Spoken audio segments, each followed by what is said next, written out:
Put on a suit. Drink water. Don't drink and drive. Game over! Take it light. Okay.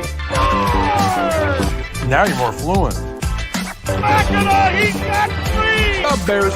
So this is really good right here. Absolutely. Let's do it. What up? What up? Yeah. You know, when no one's home, I get to yell, what up?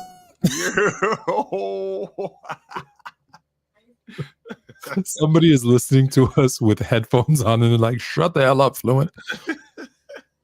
Oh, man.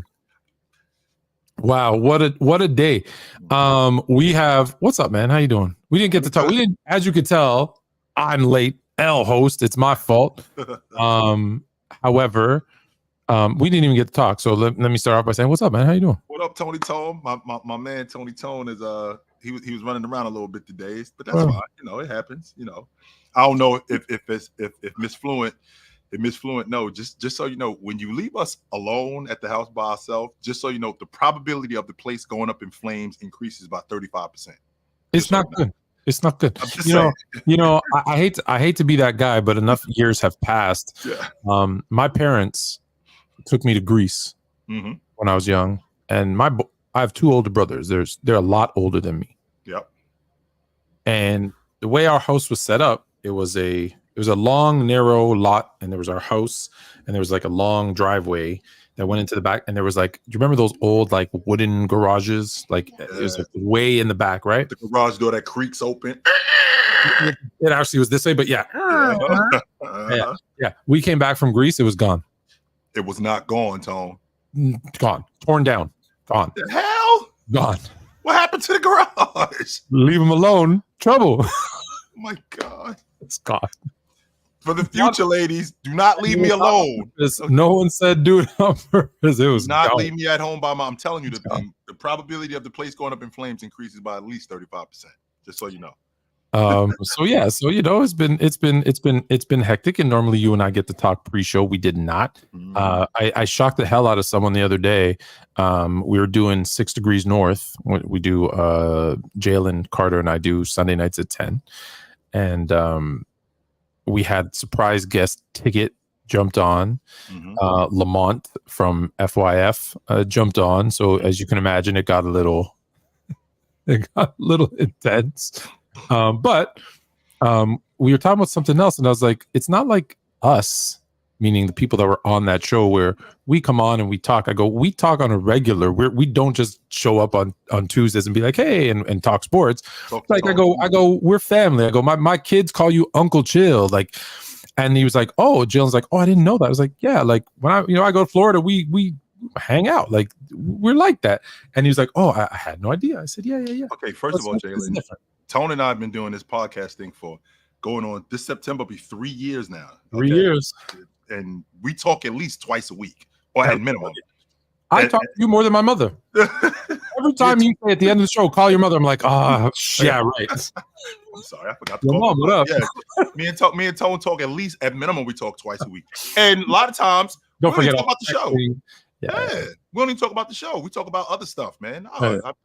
Like I said, this isn't I'm always bugging you with my life problems. I know.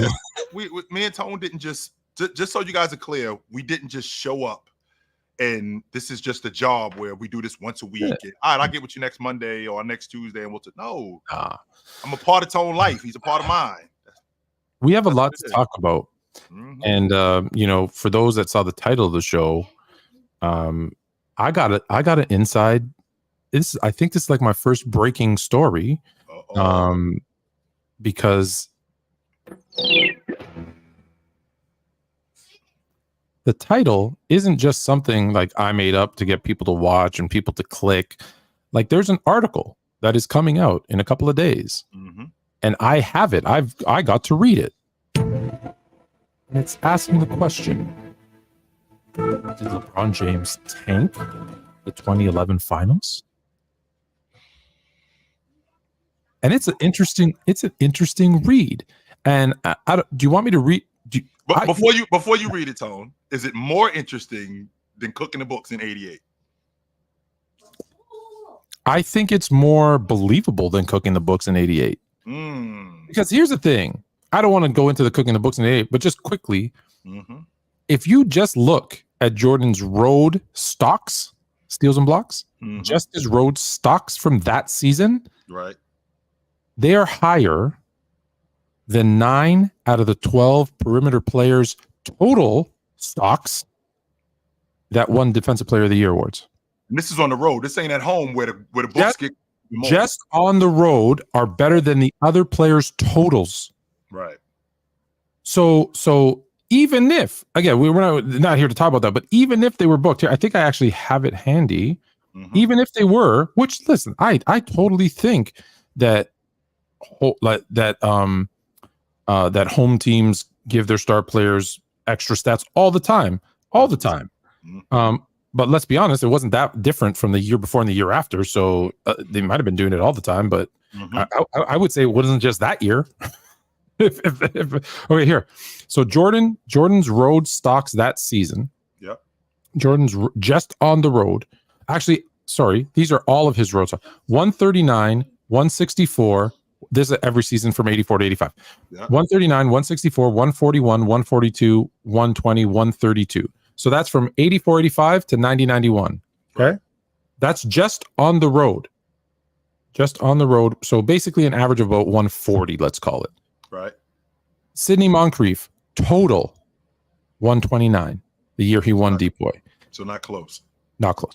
Sidney Moncrief, total, home and away, 135. Mm. Now, Alvin Robertson, 340, but he has larger road home splits than Jordan did. Mm. Then you got Michael Cooper was 121 total. So their totals are less than what he got on the road alone. Dennis Rodman, 112, 120. Gary Payton, 250. Mm-hmm. 202 RA. I don't even know who's a perimeter guy RA that won a depoy. I put the initials thinking I'd remember. So Sidney Moncrief, Alvin Robertson, Would have been an 0304. 0304. That would be Ben Wallace or Ron Artest. Ron Artest. So Ron Artest was 202, and then Marcus Smart 137. Okay. So if his road alone totals are better than 8 out of the 10, 9, whatever, 8 of the 11 totals, Right. I'm not going to argue the award. He won the award fair and square. I don't care. So just on the road, which you think they would be cooking the books more at home than they would be on the road. You would think. Right. Yeah. Definitely cooking the books more. You never know. You never know.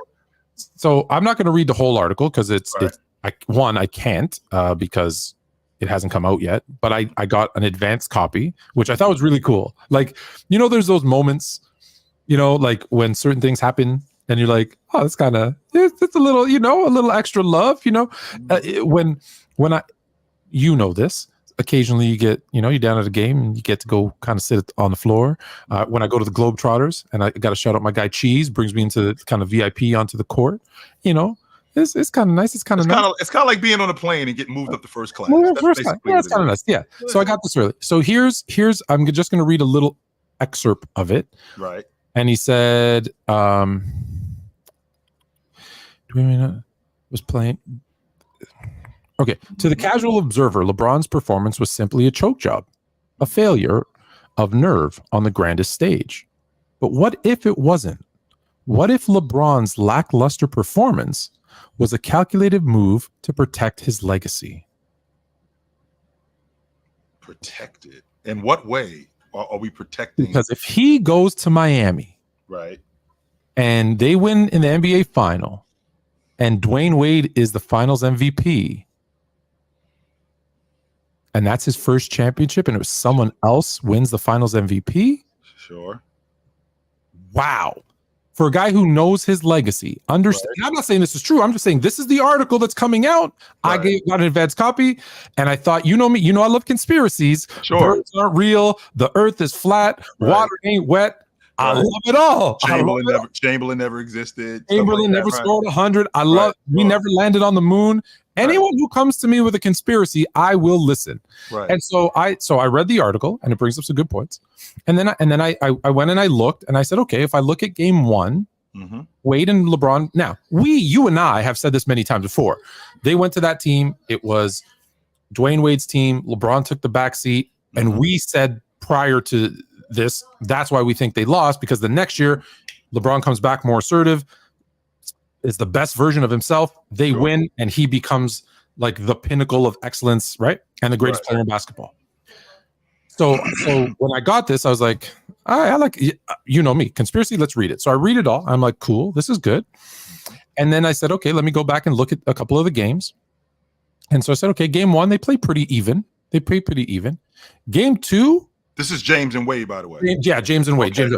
Okay. And they win game 1, and they play pretty even. Right. Game 2, look, Wade plays better. He plays better in game 2 in a loss. Okay. Game 3, he plays better in a win. They're up 2-1. They're up in the series now, Tom. Now they're up in the series 2-1. And so far, Dwyane Wade has played even, better. Game 4 is either, well, I'm not going to give you everything from their article. You got to go read it. I'll let you know when it comes out. Game 4 is the part where I'm like, okay, now, is that the calculated move where he purposely says we're losing the series and he has that horrible 8-point performance? Or does he have a bad 8-point performance that says, if we now we're still tied 2-2. Right. We could still easily, if he plays like how he had, it's LeBron James. If he plays like LeBron James, they beat the Mavericks. But Dwyane Wade is your MVP. And if I were to believe this conspiracy, I'm not saying that I do. Let me be very clear. I'm not saying, because I can see Goat James Kingdom in the chat, just his head's about to explode. I'm not saying I believe this. All I'm saying is, if I were to believe it, LeBron James is smart. He understands his legacy. And I believe he's smart enough to know, if I went into this series, my second final in my career, but now I get a win, and someone else is the finals MVP, I went to and joined his team. I don't know that it's harder for him to come back from that than I lost another one and then, okay. Right. I think it's because now everyone's saying, dude, just like they do to Kobe. Right. Dude, you weren't even the finals MVP in your first 3 chips. It was Shaq. You were carried. You were the second best player on your team. Right. I don't know. Two things, Tone. One, It's interesting. It is interesting, and you know I'm a conspiracy theorist too. I knew you'd appreciate this like I do. Right, I do get into conspiracy theories. However, there's 2 things that we have to recognize. One, these guys know for a fact, ain't no guarantee that we getting back here. None. So why would I risk losing with the idea that we may not get back here? That's number one. Number two, why would I risk me playing bad so he could win, or for us to lose? No. Yeah, no, because what the article is suggesting is, after the first few games, right, you realized, I'm being outplayed. We can't win this series, right? Because that would hurt my legacy. But here's the thing, Tone. If now he 1, 2, 3. There's confidence that they can make it back with that team. If there's confidence they could make it back, but there's no guarantee that we're going to make it back. Of course. Why would I risk the idea of arguably the biggest meltdown in finals history? That's on my resume now. So I can't come back from that. Did he come back from it? No, he didn't. Ever. Really? You got him as the greatest ever. Right, I did. However, he came back from that. However, he did come back. He did come back better. However, that meltdown is stamped on his resume forever. And when I say it's stamped on his resume forever, it's stamped on his resume forever more than Tragic Magic, more than Chamberlain. But hear me out. He would have had to play better in games 5 and 6 for them to win. So it wouldn't have even been so much of a meltdown. They would have said, hey, he stepped up his game and they won. But Dwyane Wade won the finals MVP. And I think, and I'm not, again, I'm just now, using. Let me ask you this question, Tone. Would it have been devil's advocate from the article? Okay. Sure. Now, would it have been more of D Wade was better at that point because he jumped on his crew more than it was Miami just had a bomb squad? Maybe James isn't who we think he is. Is that the idea? Perhaps. If he ends up, if D Wade ends up winning the finals MVP, does he now in the summertime go, yo, you need to you're the best player. You need to take this thing over. And now James becomes, in theory, and not even in theory, does he now become a number 2? Wow. I don't know.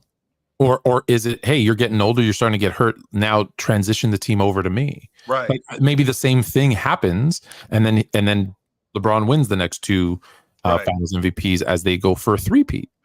I think that it's way too much. It's because there's so much that goes into it. Because now we're talking about what ifs. Because what if Dwyane Wade stays healthy?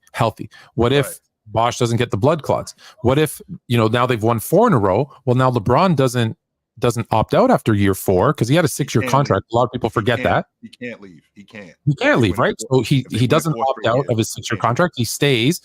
Do they win 5 or 6 in a row? And now we're having another different conversation because he won 6. Him and Wade, and I got Bosh to a lesser extent. Right. Now they've together won 6 in a row. Man, that's a different conversation too. It is, Tone. So many. Yes, a bunch of different variables in it. But Tone, you're a businessman. And when you're sitting across from that table, what you're doing is when you're making a deal, you're weighing the pros and the cons. The con here is me throwing this and having the biggest meltdown, arguably in playoff history and finals history. That's going to be on my legacy. Can I come back from that? Possibly. But do I want to risk that, knowing for a fact that we can win now? Hell no, I don't want to do that. Absolutely not. Essentially, what you're trying to sell me, Tone, is I'm going to burn half the house down because I know I can put the fire out with the possibility that the house may go up in flames. I'm not doing that. I'm going to throw the baby out with the bathwater because I know I can have another baby. No, hell no, I'm not doing that. Now, again, why why I love this is because I love these conspiracies. And the way that it's laid out, it's interesting because the article isn't written in a way like that, it makes Braun look bad, although people are going to take it that way. But it's more written in the way like, hey, just to, that show from Marvel, What If? And they and they do all these other scenarios. It's written like that. They're like, what if, after game 4, right, where he scores 8 points, he's like, F this. I'm just going to take another loss and work on next year. And because if Wade wins the finals MVP, I can never come back from that. A bad series? I came back from a bad series in 07. I came back from losing in 09 and 10. Well, what's one more? Well, I'll get them. We've got the team. We can do this. And no one's going to say, because we even say it now. It was their first year together. Don't forget how the season started. They didn't start off well at all. That's the first year together. They got to get to know each other. Even now, he sits on the podcast with JJ Redick and he's like, we had those 3 max guys, but that gave us a bunch of, minimum guys and we didn't have a good enough team. He said that. That's his words. So all of those things. I'm not buying that, though, by the way. I'm not. I know you're not. I know you're not buying it, but there's certain people are. We didn't have enough players. We need it. So all those narratives are still running around going, these are here. And again, he's in his head. Again, I'm not, for the 100th time, I'm not saying this is true or that I believe it. It's a conspiracy, 100%. It's a conspiracy. Sure. So I'm saying in his head, could he have thought, I'm here for 5 more years? It's easy to say, hey, I had a bad series. We lost to a team that beat Kobe, a team that went through the West, that no one thought Dallas was coming out of the West. So, hey, they just wanted a magical run. We lost to them. And now I'm going to win. In his head, he still thought we're winning the next 5. Like, I don't think he thought I'm going to be here for 4 years. Wade's going to break down. I'm going to go back to Cleveland. That's why he said what he said. Not 1, not 2, not 3. Like, do you believe he ever thought when he signed that 6-year deal, or sorry, he didn't sign a 6-year deal, when he technically signed a 6-year deal with Cleveland, and then they traded him, because I was having a debate with someone whether they said LeBron James has never been traded, and I was like, yes, he has. Tone, you still entertaining with that guy? I still don't understand. I love that guy. I love Dum Dum. I love Dum Dum. He's my favorite dude. I really but anyway, like you were saying. Yeah. So what I say. So in his mind, I don't think he was thinking, I'm going to opt. I have a opt out after 4.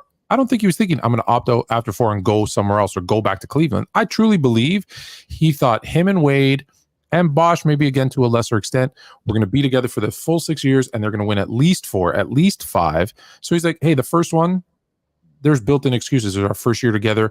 Maybe they didn't expect to be in the finals in the first year. I don't know. Well, he said that, Tone. He said that. I don't know how we got to the finals. He did say he doesn't know how they got to the finals. That's number 1. Number 2, a guy like James, and I'm on record saying this to you, I don't think he ever wanted to leave Cleveland in the first place. So the idea of him staying in Cleveland when he says not 1, not 2, not 3, I never believed it.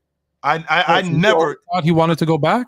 I never thought that he was going to be down here for 7, 8 years. I never thought that. I always thought that he was going to be here for a limited amount of time, and the minute his deal was up, he was gone. Not because he was bouncing around from team to team. I don't think he ever wanted to leave Cleveland. I think that's where he always wanted to do it. Yeah. And I feel like the risk is way worse than the reward, off the strength, Tone, that if he doesn't have that kind of meltdown and they're in a dogfight with Dallas in 7 games, it looks a lot different as opposed to him completely going to pieces. Because remember now, I'm watching game 6. Even before that game started, the beginning of the game, Tony, if you've watched games where you already see the energy and I knew that they were going to lose. Watching that game 6, they came out early. I'm thinking to myself, they're still going to lose this game. Now, sometimes something happens and there's a momentum swing, but you're right. You get a feel a lot of times in the beginning when a team's just like, they don't look like they're there. It was just a matter of time watching this, and Dirk was just going to close the game out because that's what was going on. But when you get to the championship series, I don't care what kind of player you are, whether it's Jordan or whether it's John Stockton. When you get to the championship series, you don't take that for granted. Hell no, you don't take that for granted because there's no guarantee, no matter how good we are. Even though, Tone, when I saw Shaq and Kobe, and I'm like, yo, these dudes going to be around for a while. Even when I saw the Bulls when they won it in 91, I'm like, these guys, ain't no guarantee that they coming back. I wasn't sure in 1982 in Game 7 they were going to beat the Knicks in the Eastern Conference. I wasn't sure. So there's no guarantee that we're going to be back here. So when we get here, we have to win it. And what we can't do is we can't give any inclination that we weren't prepared to win it. It was one of the, if not the biggest meltdown that I had seen from a superstar player. And I'm having a difficult time believing that a guy in James was that calculated to go, what if I blew this and then come back next year? So I'm going to burn the house down and I'm going to build us a bigger house. I'm going to build us a nicer house. Would it be more believable if when they got to game 6 and they were down 3-2, he said, these guys are just playing out of their minds. Forget it. I'm not going to risk it. I'm gonna take my L. And because sometimes I always say, fail fast. Yes. So if you feel it, so he quit. So essentially, he quit. He gave up. I'm not. We're just that's the conspiracy. Maybe he quit. Maybe he gave up. Well, if that's the case, then why wait? I don't even want to call it quitting. I want to say just refocused on the next season. So if that's the case, Tony, I'm defending him. Look at this. I'm sure. So if that, because this is what I'm thinking when I'm thinking about when I'm thinking about winning. Well, Tone, to your point, if we're gonna fail fast, why not do it after the first round when we lose a game? Like let's just tank this thing right now. Why are we trying to get all the way to the NBA championship to tank? Because they walked to the finals, right? Don't forget, Tone, they play Chicago in the East Finals. They get blown out in game 1. That's the game where they can go, maybe this isn't our year. How about we come back next year? They end up smoking Chicago in 4 straight games after that. Then you get to Dallas where you're up in the series. If you're up in the series, okay, that to me is an inclination that we can win this thing. Yeah. We're halfway there. We can win it. So if we're halfway there to win it, why go, okay, if we win it and he wins the finals MVP, you guys are going to look at me like I'm less than. I can recover from that. Here's what it says. Performance was calculated move to protect his legacy. Consider this. Had LeBron dominated the remainder of the season and Wade led the Heat to victory, Wade, not LeBron, would have won finals MVP. Yes, he would have. In the court of public opinion, this could have been disastrous for LeBron's long-term legacy. The narrative would have been that LeBron needed Wade to carry him to a championship, a notion that would forever tarnish his quest to be considered the greatest of all time. I don't think that's true. But if we doing that, then we got to do the same thing with Jabbar. I don't even believe this, and I love the way that it's written. I just love the way that it's written. Like, it's so good. I mean, if that's true, then we have to say the same thing about Jabbar, where Magic won the Finals MVP in '82. So that completely wrecks Jabbar's legacy. I feel like you can. Kobe Bryant has proven this. You can recover when somebody else wins the Finals MVP. I don't think you can. Oh, 100% you can. I don't think you can, because let's go down the list. Okay. Kareem constantly gets knocked that he didn't win in LA until Magic got there. So much so that Magic was winning the Finals MVP, won the Finals MVP a couple of years, and he didn't. He has what, 2 Finals MVP out of his 6 wins? 2 out of 6. He gets knocked for that. Magic also gets knocked because he didn't win the Finals MVP when he won those 5. James Worthy won. Kareem won. So he only has 3, right? He has 3 guys. He has 3 out of the 5. Why do people lift up Jordan? Well, 6 times in the finals, 6 championships, 6 Finals MVPs. Yep. Kobe constantly gets knocked down for only having 2 out of 5. Curry has 1 out of 4. He's constantly being called like not the guy. He's not this because he wasn't even the fun. They gave it to Iguodala for holding LeBron James to 38 points a game. Right. But we all know. So for example, with Jabbar, we all know that Jabbar was the best player in the championship series in '80. He got hurt. He's going to win the Finals MVP if he doesn't get hurt. They're going to beat Philly, and that's going to happen. In '82, okay, sure. But that all gets recovered when Jabbar dominates in '85, the oldest player in the league, not just the oldest player in the league. They win the NBA championship off the strength of him. When you do something like that, it's much less difficult to recover from that than it is to have a meltdown where we don't win, and I'm the reason why we don't win. Way difficult. It's way more difficult. It's easier, but hold on. In all those other guys, by the way, that I mentioned, they all played well. They won, and they didn't get Finals MVP. In fact, they all probably played great and won. In this case, if he didn't play great and they won and didn't win Finals MVP, it's a different conversation. Now, if he plays poorly and they lose and then comes back the next year, plays great and they win, well, now the narrative switches from he needed Wade to win to, oh, they needed LeBron to play great to win. Because that's what happened, and that's reality. Like I said, it's such a. I'm going to send. I got the. I don't know if I got the okay. I'll wait for you. I'll wait for you. But I'll see if I can get you an advanced copy too. I'll wait for you to give it up. I don't know the exact date that it's supposed to be released, but once I find out, I'll let you know. If you think about guys losing in the playoffs and how bad they lost, it's much more difficult to recover from that than a guy winning and somebody else playing better than you. Because I could play better and win. If I lose and I'm garbage, or I'm the reason why we lost, now not only do I have to win, I got to be the reason why we win.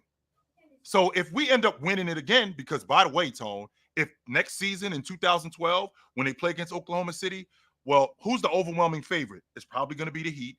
And Wade, again, is now considered the best player on the team. And he's the guy who everybody's thinking he's going to win it. Now, James can recover from that by playing better, as opposed to if they lose in the finals like they did in 2011 and he's garbage.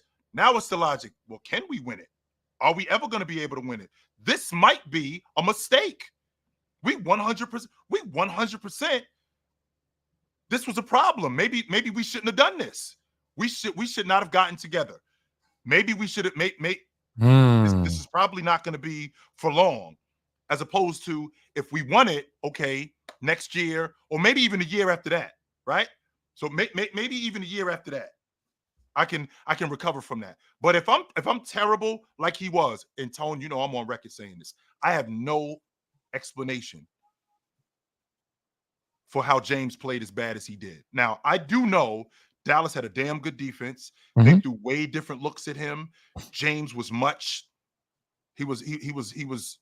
more passive in that series than he was against Chicago, than he was against Boston when they mopped the floor with them 4-1. When they played against Philly, he was much more passive. He didn't look to score nearly as much. That had a lot to do with Dallas's defense. They had a top 10 defense that year. I won't argue that. But that doesn't explain as much how bad he played. Okay, sure, you guys did have you, but it's not like James didn't know how to read defenses as well. I mean, he played against zone before. He knew how to knock down a mid-range shot. He knew how to get to the basket because I saw him getting to the basket. He knew how to finish at the rim. He was passing up shots. He was passing up looks, and it just looked bad overall as a player. It just looked. I'm on record tone saying it. I'm watching that series and I'm saying, who is this guy? Because this ain't the James that I know. Who is this? It was what was it? Invasion of the Body Snatchers. So that's what I was trying to figure out. So I'm like, who is this dude? Because this ain't James. Who is this? I don't know this dude. For those that came late, there is an article coming out titled "LeBron James in the 2011 NBA Finals. Did he sacrifice greatness to protect his legacy?" And it starts off in the pantheon of basketball legends. LeBron James stands as a towering figure. His legacy, debated by fans and analysts alike. His career is a saga of triumphs, records, and accolades. Yet one chapter remains perplexing to even the most devoted of his followers: the 2011 NBA Finals. See, you're the follower who's perplexed. As the Miami Heat faced off against the Dallas Mavericks, LeBron, the undisputed leader of the team, played what many consider the most baffling series of his career. Garbage. The narrative that he choked has been widely accepted, but a deeper analysis suggests a more intricate story, one that could redefine how we understand LeBron's legacy. It is so well written, bro. It is so well. I love it. It doesn't explain how bad. I don't believe a damn thing, but I love it. He sucked, right? He straight sucked. If we being honest, he just sucked. Yeah, if we being honest about it, Tone, he sucked. Come on, man. I prefer the conspiracy. It's as good. Like I said, as good. And I'm a James guy. Anybody who knows me knows I'm a James guy. As good as that Dallas defense was, as good as that Dallas team was, as good as their defense was, as good as Jason Kidd was, as good as Dirk was, and Dirk didn't play well in them finals. Dirk was more of a closer than he was throughout the game. Throughout the series, he was definitely more of a closer. With all of that being said, as good as Dallas's defense, as good as Dallas's defense was, as good as that zone defense was, as good as Dirk was, that still doesn't explain how bad James were. You can disrupt the guy's game. I won't argue that. You can play defense and you can disrupt the guy's game and you can throw different looks at him and make him look a different way. I mean, I watched the Pistons do it with Jordan, no question about it. But in that particular series, even though Dallas did everything that they did, it still doesn't explain how bad he was. We can talk about him playing bad, but that doesn't explain how bad he was. Tone, I was completely baffled. I'm like, yo, who is this dude? Who is this? Who is this guy? Because that's not James. That's not. I don't know who that is. I don't. Here's what I know. Here's what I know. The first picture of the globe, we didn't have it until like the 1950s. Yet somehow Universal Studios used the globe as their logo in 1920. I know that I talked to a man who made a really compelling argument that the Earth is flat. I talked to a different gentleman who said we didn't land on the moon, made a very compelling argument. Yep. Talked to someone who told me that birds weren't real. They were spies from the government. Wilt didn't score 100. LeBron sacrificed winning to save his legacy, and I love them all. And I love them all. It is, Tom. So weigh in. People have been weighing in the comments. Of course, send us a super chat. We're going to open up the phone lines, aka have you guys jump on in a minute. But we've got some additional. This isn't the only topic for today, and I'm sure it'll come back up again as we go through. And let me tell you this: if I didn't believe birds weren't real before, I 100% believed it after going to New York City. There's no way a bird has that much attitude. like straight up, like there's a comedian who's like who the fuck are you? Like that's like birds are real. I've never seen nobody that rude. So I have a non-basketball thing I want to quickly share with you because I'm very happy about something. I'm very happy about something. So as you know, I'm of Greek descent. Yes, he is. and I take a lot of pride in my heritage. And, you know, as the creators of the Olympics, I'm saddened by how many stupid events have been added, like just for the sake of, you know, TV money, to give everybody a damn medal. And there's an event that was brought in this year that I love, by the way, breaking. Break dancing. I thought I love it. My daughter, as you know, is a dancer. She dances. One of her disciplines is hip hop, and so I'm a big fan. Yep. It has already been announced that it will not be on the slate. One and done. It will not be in for the 2028 Los Angeles Games, and all the credit as to why it won't be back is to this lady from Australia. Yeah.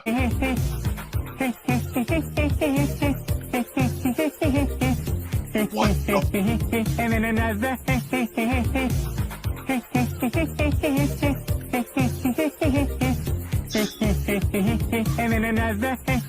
Oh, what is this? Oh my God. There's no way that I didn't even watch it. I'll be lying to you if I said I actually watched it, but that really was going, that was her routine? That was her routine. Not only was it her routine, she said there's people who train years, their whole lives to get to the Olympics. I only had to do it for 37 minutes. And that's why we've ruined the Olympics. And that's why breaking is no longer an Olympic event. Maybe, wait. Hold on, Tone. Okay. You want to watch it again? No, I don't. I don't want to see that kid. No, thank you. What I'm asking is, maybe, okay, let's not get rid of it, but can we do like we do with the rest of the sports? Can we have an Olympic qualifier? Like, we can't just grab guys off the street and go to the Olympics. Can we have like a qualifying tournament? Because there's no way you went all over the world and you had a tournament for people to qualify for the Olympics. Like Serbia had to qualify for the Olympics. France had to qualify for the Olympics. Apparently she has a PhD in hip hop. She's a hip hop professor. No, you don't. I say what champion of what? And that's what I'm saying. Who's picking this, Tone? Who's going, okay, that's an Olympic, that's an Olympic breakdancing team right there. Who is picking this? There's no way you saw that Aussie team. It was the bunny hops for me. There's no way you saw that Aussie team breakdance and go, yo, that's gonna be in Olympics. No, you didn't. You did not. No, absolutely you didn't. So if we're gonna do this, okay, we don't have to take it off the slate. Let's actually get some real, because there's dances in France. Right? There's dances in America. There's dances in Germany. There's real break dances. This right here? No. What the hell was that? I just got a video sent to me, I think it was like 2 days ago, where these people were teaching hip hop. They're teaching hip hop in cowboy boots and a cowboy hat. I've seen that. I'm like, okay, first and foremost, nothing about you suggests hip hop. So there's no way I'm even. Is that the one where as they introduce the dancers, like there's this overweight dude with a white shirt? Yes, Tone. And he's got a cowboy hat. He's like, I'm a pop and lock it. And I got hell no. No way. I love it. And while we're on it, you know, as you know, I've been. You've said to me earlier in the show, I don't know. You don't know how I deal with some of these people on TikTok. This is how I feel. What do you know? That you're a musician. But that's why I'm interviewing you today, so I can get to know you. So I'm a musician. Mm-hmm. What the fuck that mean? Make magic or something? What is musician? I think you're confusing that. Yeah, I'm not no musician. I make music. Okay, I make music. I make music. I'm not a musician. That's what I feel like talking to people. What do you mean I'm a musician? I do magic. You think I do magic? I'm a musician. Oh man, I love it. All right, we got actual topics, but that was just too fun. You know what? While we're on it, we're talking LeBron James. Let's knock out all the videos I have. How do you feel about this one? LeBron James in, I believe, in Paris. Stop. Don't do that. Now, Tone, from what I understand, and I don't know if this is true or not, but like he was saying to James the N-word. No, that's what I heard, Tone. Like was he saying like "What's up, my" with an A? Yeah, like three times he said it in a row. That's what I heard. That's why James stepped off of him. What up, nephew? What's up? What's up, nephew? He said it. He said it three times in a row. I don't know how true that is, but that's what I heard, and and that's what triggered that. I don't know how true that is. I that's the first time I'm hearing that. So of course, if he said that, now no excuse in some European areas. Do they think that that's okay because they hear it in the music? I don't know, but not okay if that's the case. Never heard that one before. What I was going to say was, you know what? He is really trying to be the GOAT because that's totally something Jordan would do. Jordan would 100% do that. Let's be clear about that. Chamberlain would have done that. Jabbar would have done that. Spit at him. Jabbar would have done that. Like these people think that they should just. These people think that just because you kids, you run up on somebody, and then that's just the end of it. Now let me give both sides. Because of course, right after that, there's a video of Jordan walking through the streets of Paris, and there's a crowd, and he's talking to them all and signing autographs. And but let me give both sides. One, you have no idea, right? Ever since, like, people may not remember this, like Monica Seles, when the guy came in from the crowd and stabbed her in the back during the tennis match. Ever since that, celebrities have been a little standoffish. However, so let me give that side first. So I understand some random person, even though like it's not a kid, he's not like 5. Like he's a kid, but he's like a teenager, right? Some kid runs up to you. You're not sure. Is he there to get an autograph? Is he there to get a picture? Is he there to stab me? And you don't. Unfortunately, in today's day and age, you don't know. So I understand. On the flip side, it's not like there's 100 guys coming. It's one kid who's, I'm assuming, saying, "Can I get a selfie?" In which case, do the damn selfie and go on. Like, you're a celebrity. Which he's done, by the way. 100%. Plenty of times. I've seen him do that before. So I'm just like, if you got it, dude, take the selfie and move on. Like, you're a celebrity. You're not a god, dude. Like, honestly. So I understand both sides. So I can see where he's like, enough, no. And and that's why it kind of struck me as weird, because the way he's saying, no. I feel like maybe there's some truth to that rumor, or he thought he was saying something else, or maybe he said something inappropriate, because I rarely see him, "Hey, no, stop." I haven't seen that side of him very often. Right. So I'm assuming maybe he said something inappropriate. Sure. That could have happened. We don't know, but all we saw was no. Like I said, Tone, that was the rumor that I heard, that the dude said something foul to him. That's why he was like, "Yo, no." Yeah. Okay. That makes sense. That makes sense. Yeah. No, they encouraged me bullying him, and now he's gone too. I left PC, and let's be clear, I left PC, just because of scheduling.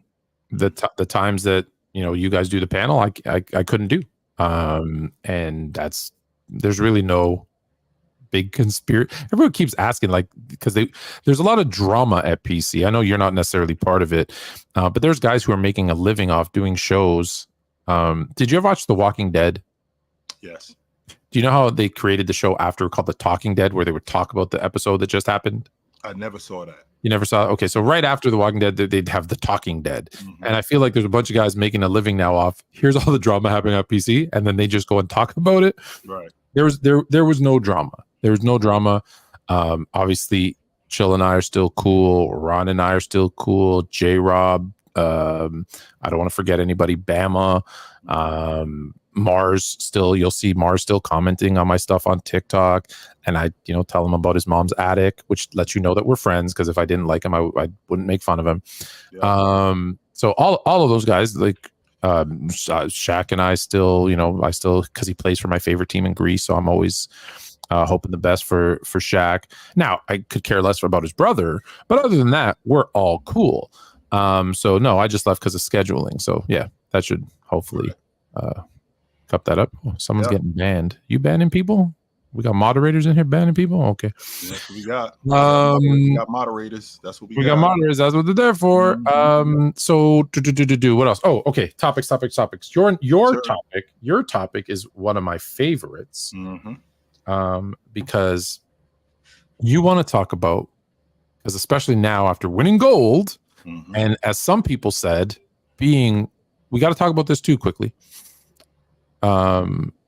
Being Steph Curry being robbed of the MVP of the Olympics, Which I didn't know was a thing, Tone. I didn't even know that was a thing. But because it makes its appearance every once in a while when people have something to push. Right. So in I believe 2004, Manu Ginobili won it because they were pushing the international game. Mm-hmm. It doesn't appear again until 21. KD. The 2020 Olympics that were played in 2021 when KD wins it because they're trying to promote and get us out of COVID. And then this year, as some people say, to help boost LeBron James. So it's not really a thing. It's been given out 3 times in the history of the Olympics. So it's not really a thing. I will say this. I wonder why they stopped doing it. So when they first started doing it in 2004, why don't they keep doing it? But keep going, Tom. I listen, like a lot of things that are only occasional. Sure. I think they did it to promote something, right? They wanted to promote the international game. We had a shocking upset in the Olympics with who won. So, hey, they did it for someone paid to sponsor it. Same thing, I think, in 2021. It'd been off for a year. It was a year late. COVID, blah, blah, blah. I get it. Then this year, listen, it's been the LeBron James tour, right? The in-season tournament win, the in-season tournament MVP, now the Olympic gold. Everything's going to change in the Olympics now because I don't think you're going to see KD, Curry, LeBron, like all those guys are gone. So I think it's going to be the next in LA. I think we're going to see a really young core group of guys. Well, maybe they're going to be a little bit older because it's be 4 years from now. Like, Ant will be a bona fide veteran by then. Mm-hmm. Jason Tatum will be the elder statesman. Which, by the way, Tone, can we dead this logic that James in 2028, who will be 43 years old, is going to be playing in the Olympics? Can we please put that to rest? You know please, what? Tone? Why oh not? my God. Sue Bird's playing. Sue Bird is not playing, but Dwyane Taurasi. Yeah, it's same. Dwyane Taurasi's playing, sure, and she didn't do anything in the Olympics. She shouldn't have been on the. No, she did do something. No, she did do something.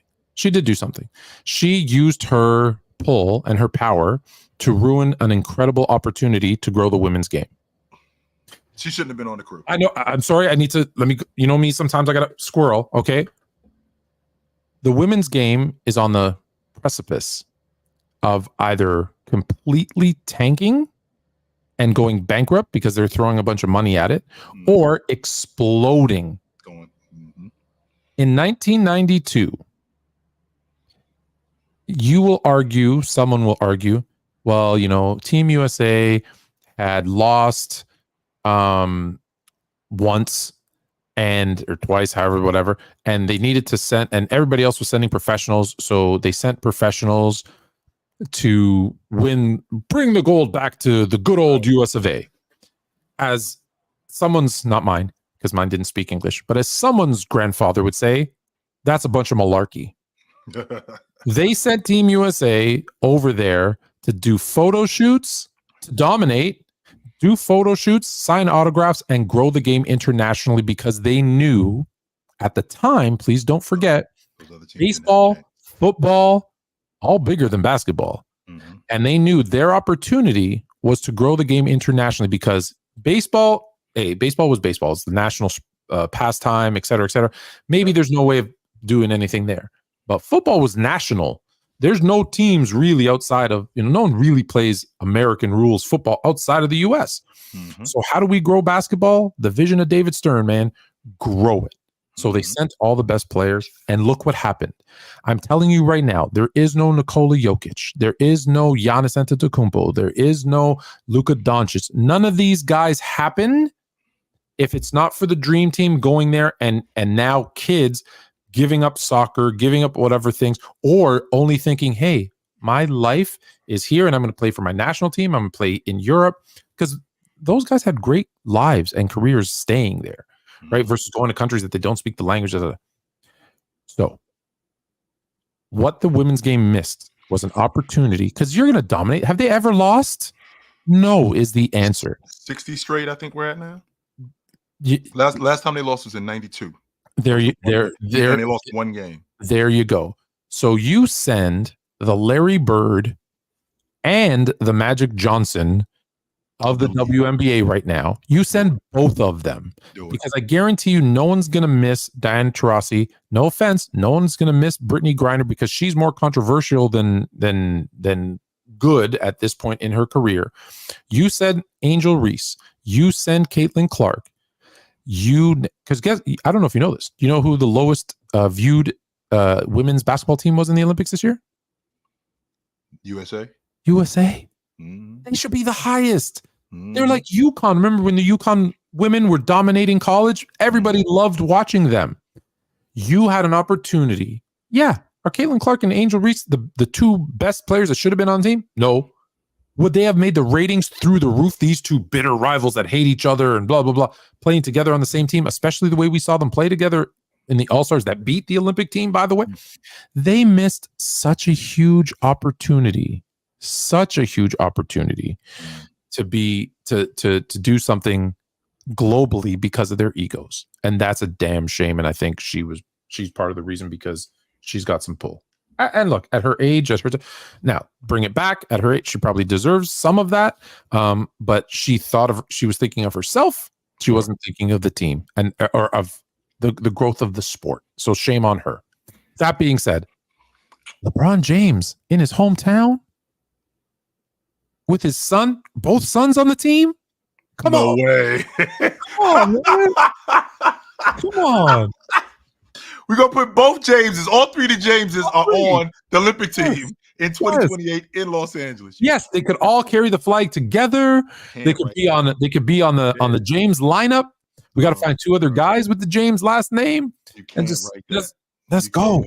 Oh, let's go. You can't write that. If that was on a script, they would push that right back across the table and go throw that in the garbage. There's no way that anybody's going to buy that. But we live in a time that's so crazy. I think that's a Hallmark movie. It might be. That's what I'm saying, though, Tone, because we live in a time where, damn, we live in a time where you can almost sell anything.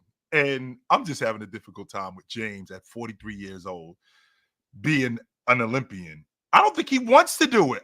First of all, Tone, let me ask you a question.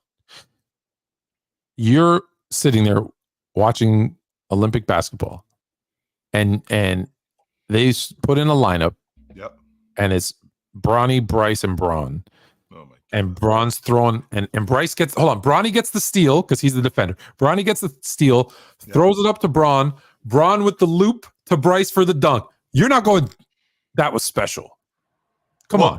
To be honest with you, Tone, and I can't believe I'm actually playing this game, but I would watch just from the train wreck. There you go.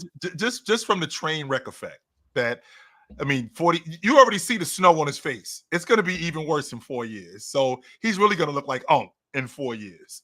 Oh, he's got to shave it and show us what he's hiding under there. I heard there's a tumor. I'm saying, man. So it's not a tumor. I'm saying. So now we get in the space where 4 years from now. So KD's going to be 40. No, KD's out. So Curry's going to be 40. Also. He's out. Yeah, Curry's out. Curry's out.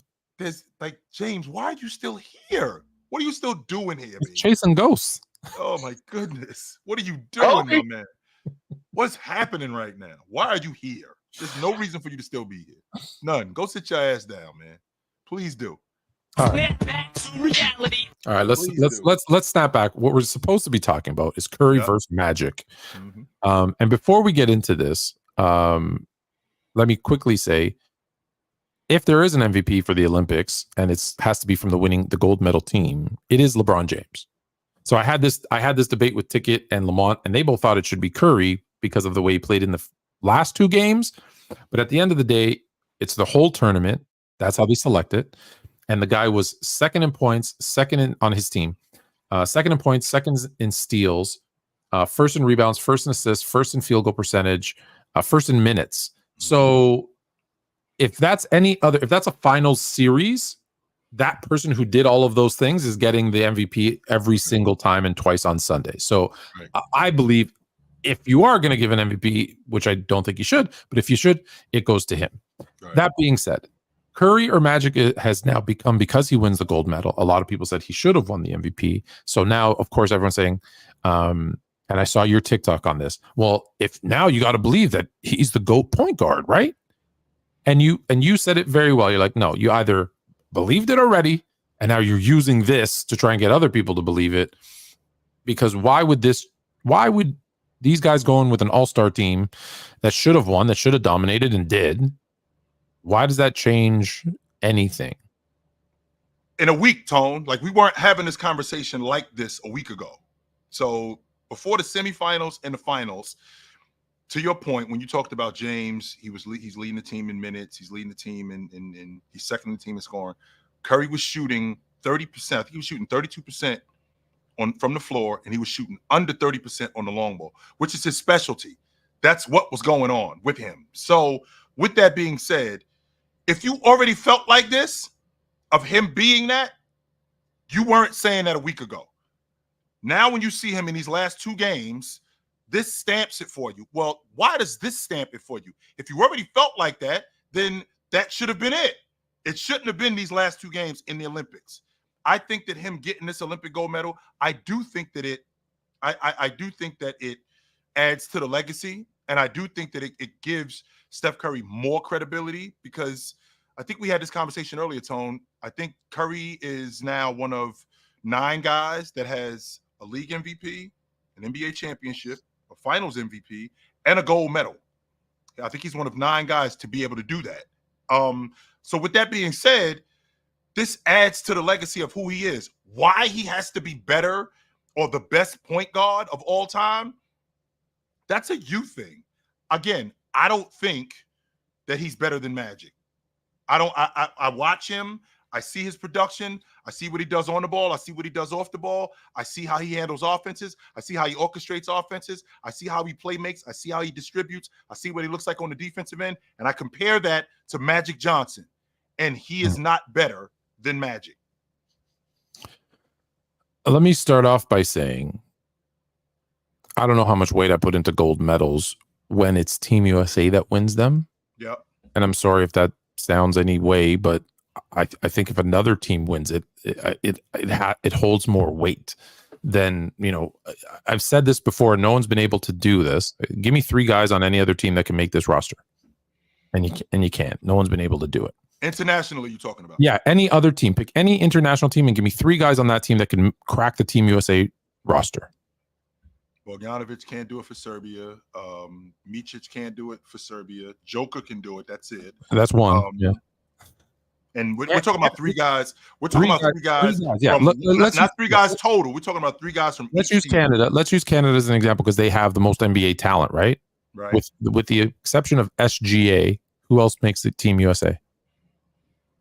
Jamal Murray doesn't. That's Brooks doesn't. Going down from there. Yeah, Powell doesn't. None of those. There might not even be 2 guys. Right. I can't even think of a team that has 2 guys that could crack their lineup. So, but if you, but here's the thing though, Tone. I think it's a little unfair when you stack those guys up against, if you can make Team USA's roster. I mean, does that mean that if I'm not one of the top 15 players in the world or in the league, does that mean that, even though if you have a team that's deep, that is that deep, that no other team could have, like, just think about it, if this was the NBA, this was the NBA and you had a roster that there's no other team in the NBA that could have 3 people who could make your team, would we even be talking who was going to win? No, we wouldn't be. So that's all I'm saying. I'm not saying there's no weight to a gold medal. All I'm saying is when Team USA wins the gold, I'm like, I don't know that I'm going to bump you above another NBA player because you won a gold medal. Well, I don't hold Jordan's, like the 92 one, because he didn't play well, but I don't hold the Dream Team's gold medal in high regard. I don't hold, a lot of any of them. The exception is I do hold the 84 gold medal, because Jordan, Ewing, those guys won the gold medal. Robinson. And they beat, I don't even hold the Olympics. They beat the NBA All-Stars, Magic, Bird, Isaiah, 8 times, 8-0. I hold that in higher regard. But even then, it's way down on the list. Well, let me ask you this, Tone. Since you bring that up, hey, little bit, how are you? Yeah. Tone, let me ask you this, Tone. Is it because the talent is far superior?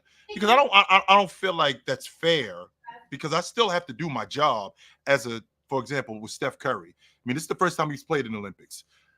Vince Carter, him playing in the Olympics in 2000 with the talent that he played with. I still got to do my job, and we still have to win, because we did see teams that have superior talent with Allen Iverson, with Tim Duncan, with LeBron James, and we saw them lose, right? So and I give credit to I'm less taking away from them, and I'm giving credit to the team that beat them. But I'm just like I'm saying, I'm not gonna. The point is, I'm not giving Steph Curry a bump in rankings because he was on this team that won a gold medal, even though he was a huge reason for it.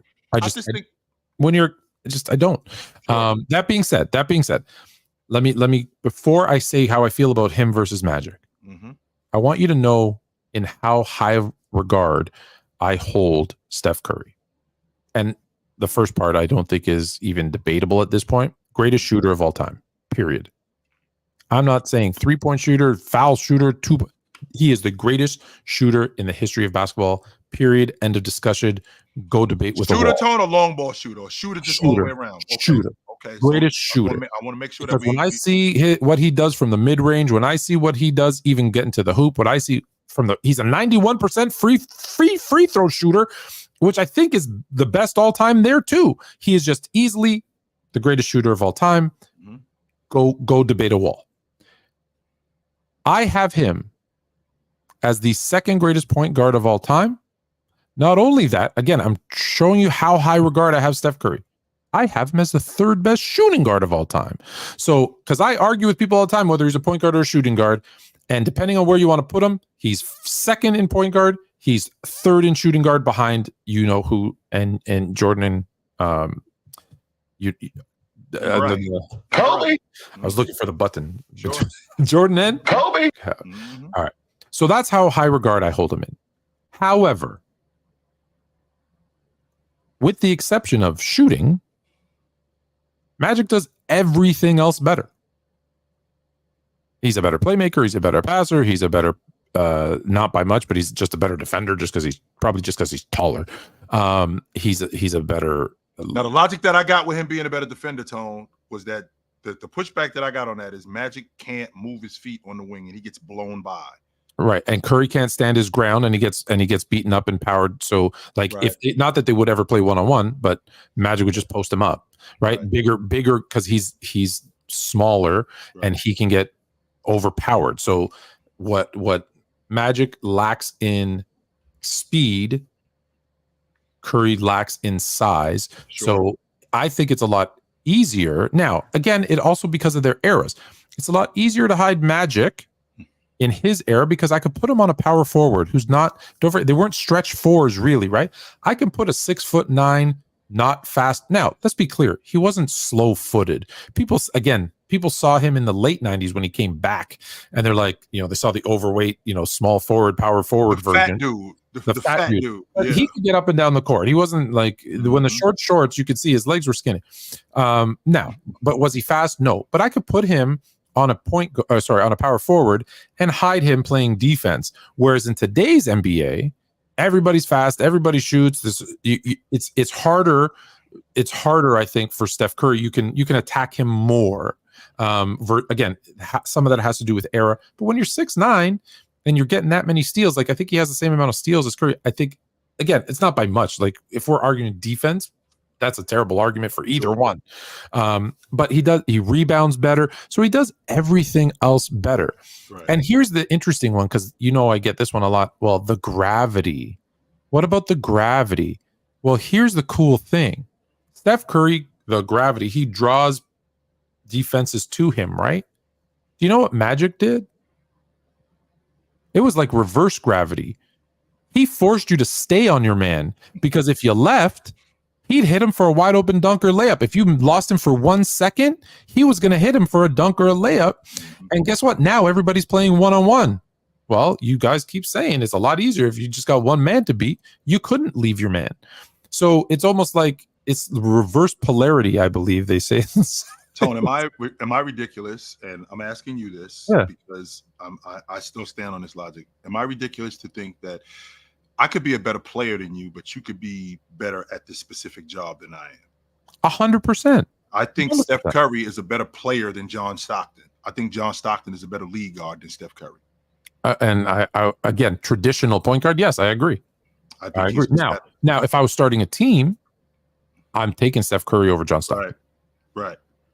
Now, that's also the way I like my teams to play. Of course. I'm taking Curry, but I get what you're saying. If I'm looking at a lead guard, he's more of a traditional lead guard, point guard than Curry. But but Curry's a better player. Yeah. That's not crazy to say, because it also, when you're building a team, it's what your team needs. Right.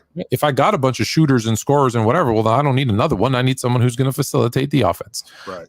I just think the versatility of Magic on the offensive and the defensive end, again, the rebounding, the playmaking, the passing, and let's not forget, here's a guy who was scoring 20 plus points a game on 13 shots a game, who also, by the way, was damn near 90% from the free throw line too. So it wasn't like a lot of guys.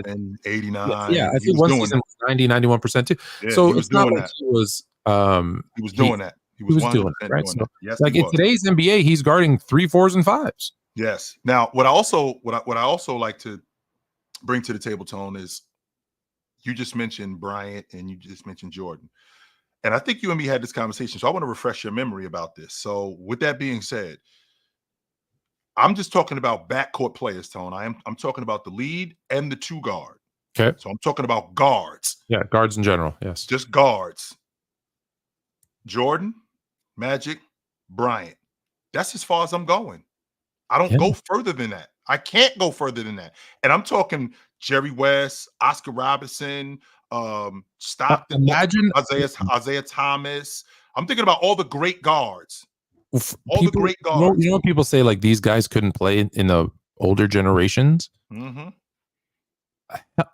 Just imagine Jerry West, who could consistently knock down logo threes. Isaiah Thomas would be Kyrie Irving today. That's who he would be, except a better passer. Like you put Curry in those Lakers uniforms, he's killing it. He's not, even if they say no, because there's no 3, right? He's doing everything Jerry West is doing and more. So I'm with you. I think those are the 3, and then it's Curry. Like I said, it's when I say I don't put him above Magic, it's people are saying you're a hater, you don't love today's NBA. No, in fact, this NBA is my favorite NBA.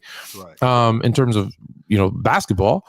So it's just I don't have him above Magic, but I have him right there. You're right. Those are the 3 names: Magic, Jordan. I'm just thinking. I ain't thinking about league guard. I'm not thinking about 2 guard. I'm just thinking guards in general. Just backcourt players. Those are the only 3 guys that I'm thinking of. You know how I feel about Oscar Robertson. I think that Steph Curry is far and away the best guard of his era. He clears James Harden. He was better than Dame Lillard. He was better than Russell Westbrook. He was better than Kyrie Irving. He was better than Chris Paul. I think he was better than all of these dudes. And I don't think it's a question. Now, when you're talking about stacking him up against the best guards in NBA history, not just the best point guard, but the best 2 guard, the best guards, Jordan, Magic, Bryant. That's as far as I'm going. After that, I think it's Curry. Yeah, I agree, especially when you throw in the fact that he's the greatest at something, like ever. Yes. So chime in the chat if you think you got Magic, if you got Curry, who you got over them. We started off with a little Team USA stuff. Yes, we did. Mm-hmm. I want to go back to a little NBA stuff, and then I'm going to throw the link. We started late, so we're going 30 minutes longer. Yeah, or you want to? Do you still? I don't know. I'd like to. Let's keep it. Let's keep it where we. Let's keep it where we. Keep it where we normally stop. Okay, so then I will send the link in now. Mm-hmm. Maybe we'll go a little bit over. Maybe we can convince Jay to stay a little bit longer. So I'm throwing the link in the chat now. Team USA 2024 versus previous gold medal teams. I told you if they won the gold medal convincingly, because I believed it was the greatest roster ever put together. Mm-hmm. How do you feel about that? Well, the in terms of talent that we have, Tone, right? And Yeah. in terms of the talent that we have, and the majority we got the old guys, we got James, we got Curry, and we got KD. But the rest of those guys are in their prime. AD is in his prime. Embiid is in his prime. Tatum is in prime. Book, all of these guys are in their prime. From a talent standpoint, I don't know if it's the best collection of talent because I don't think we talk nearly as much, Tone, about that 96 team. I don't think we talk nearly as good as the 92 Dream Team is. Magic was away from the game for a little bit, even though he still was elite. Yeah, he was retired for a year, and we don't really know what physical effects the HIV had on him. Look, it looks like nothing, but we don't know for sure. Yeah, I think he still could have been awesome. Bird was over. Let's make sure that we're clear on that. Yeah, Bird was over 10 days after getting the gold medal. Sure. Bird was over at that point. But the rest of those guys, David Robinson was the second youngest on the crew, him and Scottie Pippen. Well, and then, also Christian Laettner never was. Right. So I'm sorry, as great as he was in college, so you have 3 guys on that team that just aren't in their prime. After that, absolutely. I just feel like with this 24 team, if they go up against that 96 team, it just from a talent standpoint, if I'm looking at this I'm looking at this 24 team, Tone. Remember, David Robinson, Shaq, Olajuwon, Malone, Stockton, Mitch Richmond, Penny Hardaway, Scottie Pippen, Grant Hill. These are the guys that are on that roster, right? Steve Smith. Okay, hold on. So we got a 33-year-old Barkley. 33-year-old Barkley. Yeah, Grant Hill at 23, Penny Hardaway at 25, David Robinson at 30, Pippen at 30, Mitch Richmond at 31, Reggie Miller at 30, Karl Malone at 33, Stockton at 34, Shaq at 24, Peyton at 28. Olajuwon shouldn't have been on the team. He was listed as 33 years old, but who knows? But he's also not American, so he shouldn't have been on the team. Sorry, I got to keep it consistent. If I don't think Embiid should be on, I don't think Patrick Ewing should have been on. I don't think Olajuwon should be on. Okay, so even with if you want to take Olajuwon off, no, he was on the team. We could keep it. If you look at the collection of talent, because that's what you're going off, Tone. You're going off the talent and how they handled everybody. Now, the flip side to that, right? The flip side to that is the talent disparity. Back then, 92, 96, it was so much wider than it is today. Don't get me wrong. I don't think that there are teams who have caught up that much, but from what it was in 96 to what it is today, it's not close.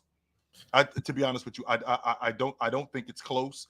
But from a talent standpoint, I do think that this 24 team, they would have a difficult time dealing with that 96 team. They would have a very difficult time dealing with that 92 team. That 08 team with Howard in the front court. Yeah, that's the team actually that I'd be. They have a really difficult time dealing with them. Very much so. All right, guys, everyone has 1 minute. So if I cut you off, don't feel bad. What's up, guys? How's everything been? You guys can hear me? Yeah, man. What's going on? How's it going? Good. These Olympics were phenomenal. I just wanted to ask you guys on the top 10 list, just mostly because of KD, Braun, and stuff, and I think these Olympics are actually massive for their their legacies. So I was going to ask for your permission. I know we're going orange on time, but if I could is it massive for their legacies? Yeah, I don't think it is at all. Well, I mean, don't get me wrong. KD's already got 3 gold medals. So he does. KD and LeBron are most. KD and LeBron both have 3. How much did it do for Steph? I think it did more for Steph. For Steph, it did incredibly. I do think it did more for him than it did for KD. Even though KD, he's the all-time leading scorer now. But I do think when it comes to competition, the Olympics is one of the most competitive basketball events. So I would say one of the most important events. Right. So I was going to ask you. I probably have this in a minute, but if I could share my top 15 lists. Go ahead. Let's hear it. Okay. So 1, I have Michael Jordan. At 2, I have LeBron. At 3, I have Kareem. 4, I have Bill Russell. 5, I have Wilt. 6, I have Kobe. 7, I have Magic. 8, I have Tim Duncan. 9, I have Larry Bird. 10, I have Steph. At 11, I have Shaq. 12, I have Hakeem. 13, I have Moses. 14, I have KD. And 15, I have Jerry West. Now, it might not seem like much, but what's it called? I noticed in this top 15 list that each of these players collectively play with each other. So many of these eras of basketball were contributed with one of these three players in each of these 5 groups. But what is your criteria when you come up with your top 10 list or this 15 list? Oh, good. Yeah. One of the biggest things, obviously, is winning championships, and I'd say Right. another's like accolades, MVPs. It's probably amount of scoring in their respective decades. Just a lot of accolades like championships, MVPs, finals MVPs, maybe defensive player of the years. And another time, I guess I could show you because I had like the list, and there was more that came into the list. Like I grouped these 15 players into 5 groups, and it's a really interesting list because they have like their own specific. Tell me again where you had KD. Where you had Steph? Right at 10. He had him at 10. At 10 and Shaq at 11. Yeah, I could share my screen if it's fine with you guys. I have it like. I'm just having I got it. I'm just having a difficult time with the idea of accolades being important. I don't know if you know this, but Oscar Robertson is one of 6 point guards to win the league MVP. Him, Yes. Magic, Westbrook, Curry. I'm sorry, 6. And I definitely think Oscar Robertson's a top 15 player all time. 100%. Would you say Oscar is greater than Jerry West? Yes. I don't know about 30. that. He averaged 30 and 10, and he has 30, 10, and 9 for 8 straight years. In the playoffs? In the Like playoffs? Like Jerry Weston? No, he didn't average that many. He didn't do that in the playoffs, but he did win a championship. He did, and so did Jerry West. Yes. Wow. But Jerry West failed more than Oscar Robertson did. He made it more times than Oscar Robertson did. When you failed miserably. say that championships matter, and you have guys like Wilt who lost more than they won, Jerry West who lost way more than they won, and I love Jerry West. I'm saying that's a good thing. It's actually a good thing. I'm 100%. 100% it is. But for Oscar Robertson to do what he did, I mean, no, Oscar's great. I have Oscar like right at 16, 17. I'm not saying it's not close at all. I think I need Dr. J in my top 15, even though he has to reschedule our interview. Over Moses, last question. Over Moses, you think Moses is a top 15 player or no? I do think Moses is a top 15 player. I think so. I think Doc is too. Yeah. I'll try again next week if we have time because it's a really interesting thing. Brother. Thank you. Yep. Bye. Absolutely. What up? Hello. My Brave Doodle. Hold on. Sorry, Brave. You're on next. I clicked on the wrong thing. My apologies. Because Andre was up first. Andre, my apologies. What up? Doodle, we'll get to you in 1 second. What's going on? How we doing? I just want to lock in. You gave Steph Curry the greatest shooter of all time. Beyond a reasonable doubt. I got to push back quite hard against that. First of all, Mr. Clutch himself. I'm pushing back hard. Mr. Clutch himself, Jerry West.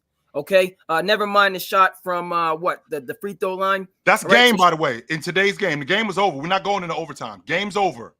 Back then, when he hit that shot, because there was no 3-point line. Remember exactly when he hit that shot. The shot goes in. We're going into overtime. If that's today, that's a walk-off shot. Game's over. Right. So, Mr. Clutch, Jerry West, number 1 that I have to put up there. Larry Bird, please, in terms of skill in his shot making. Mid-range, 3-point clearly. Another guy and another person that just right off the top of my head has to be there is Pete Maravich. Okay, again, without the 3-point line, averaging 45 points a game in college without a 3-point line. So yeah. So with the chef, I understand where you're coming. I understand what you're coming with. I understand where you're coming from, Tony. Sure. And I know I got a quick, because you got rocket fire. And what I do give him credit for, specifically that last shot, the dagger, his shot, the creativity of his shot making is unique, is distinctive, does remind me, frankly, a lot of a Pistol Pete. And he is not a point guard. He's not a shooting guard. He is a vanguard. He's the one that started shooting, made it popular to shoot these shots that the young kids are thinking that they should shoot, but they're out of their mind crazy because they don't shoot 1,000 shots a day in the summer like he does. So the style that he's brought to shot making, I will give him his flowers. But in terms of just the best shooter and not to factor in, I cannot go there with you. My question with you, Andre, is with Bird, with Pistol Pete, because there has to be a separator. What's the separator between them and Curry, in your estimation? Both Steph, what specifically Pistol Pete, I think was a better shooter off the bounce. I think he was a better. No way, Andre. No way. But just for the record, I don't use Pistol Pete. I know what he did in college. I'm not looking at what they did in college. I'm looking at NBA. When I say greatest NBA shooter of all time, and I think for me, as much as I love Jerry West, and no one can tell me any different about that. My son has Jerry West in his top 10. I love me some Jerry West. We talk Jerry West in this house a lot. However, some of it has to do with era because they didn't have a 3-point line. Sure. And so maybe if they were born in a different era, they would have developed differently. We would have saw different things. Right. But when I see what they did and what he's doing, even Bird only shot like what threes a game. Like at his best. Right? It wasn't. Yeah, the number that it was a different era. And could he have done what Bird does? Maybe. Yep. But he never got an opportunity to do it. So I see a guy who is money from everywhere inside the half court line. Sure. And I also look at, as a coach, I look at the form and I see a guy who shoots the right way, uses every part of his body correctly, the way he sets up his legs, his hips, the release, everything. It's like when I teach kids to shoot, I say, watch this, shoot like that. And so he's got the numbers, he's got the range, he's got the consistency. I love those other players. He just has that a little bit more, and some of it is because of era, and some of it is because his dad took him into the backyard and said, hey, if you're going to make it in the NBA, you got to stop shooting from down here to try and generate power. And they sat there that whole summer and changed the way he shot. So he's fortunate enough that he had a dad who's also should be talked about as one of the greatest shooters. 100%. And he had that ability. So a lot of it has to do with that, but that's why I have Curry above those guys. But hey, it's not leaps and bounds. You can make a case for those other guys. For me, it's Steph. Andre, unfortunately, I don't think there's a case for any of those guys. And I think the separator is off the bounce. There's no defense, Andre, for a guy who can accurately shoot 27 feet away from the basket, especially considering how good Steph Curry is with the basketball, how much space he can create. Like, guys shoot off the bounce and they create space, but they aren't nearly as accurate as he is, especially from that distance.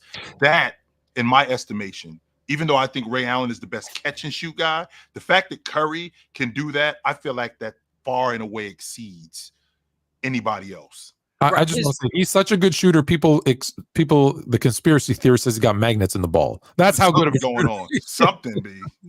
No, Chilltown, to your point, his range does make him distinctive from those other guys. Jerry West shot, that's just time expiring. But Steph Curry's range really, but he practices those shots from the logo consistently. Yeah, that's what I said. That's the error part of it, right? Yeah, to be able to hit them. But back to your point, Chilltown, the way I'm not backing down by saying that Pistol Pete was a better shooter off the bounce is because a lot of Steph Curry's he's a catch and shoot guy, but then he does an outstanding job creating separation with his head fakes to move guys away from him. He's not shooting off the bounce like a Kobe Bryant or like, Pistol Pete. A lot of times it was ISO. He was scoring off isolation, whereas Steph Curry, it's catch and, it's catch and shoot. And then it's off, he creates a great separation, and he did with his up fakes, with his fundamental skill versus just, hesitation, more like a Kobe Bryant score. But I will take all those points into consideration. Chilltown. Go ahead. Finish your last point. Go. Oh, I just got to give a shout out to St. Anthony's every time. We have to have a St. Anthony's. Check out Sand City Sports. I appreciate you, brother. 1990, 91, number one team in the country. We were the best team in the country. St. Anthony's. Brave Doodle, I apologize. What's up, brother? It's okay. Hello. Right, what's up, brother? Seb left, and I clicked on the wrong thing. What's up? What's up, brother? Hello, Chilltown Hoops. I'm a huge fan. I love your commentaries, and I just want to say, who are your top 10 players, and how do you view them as people? Like their legacies and stuff.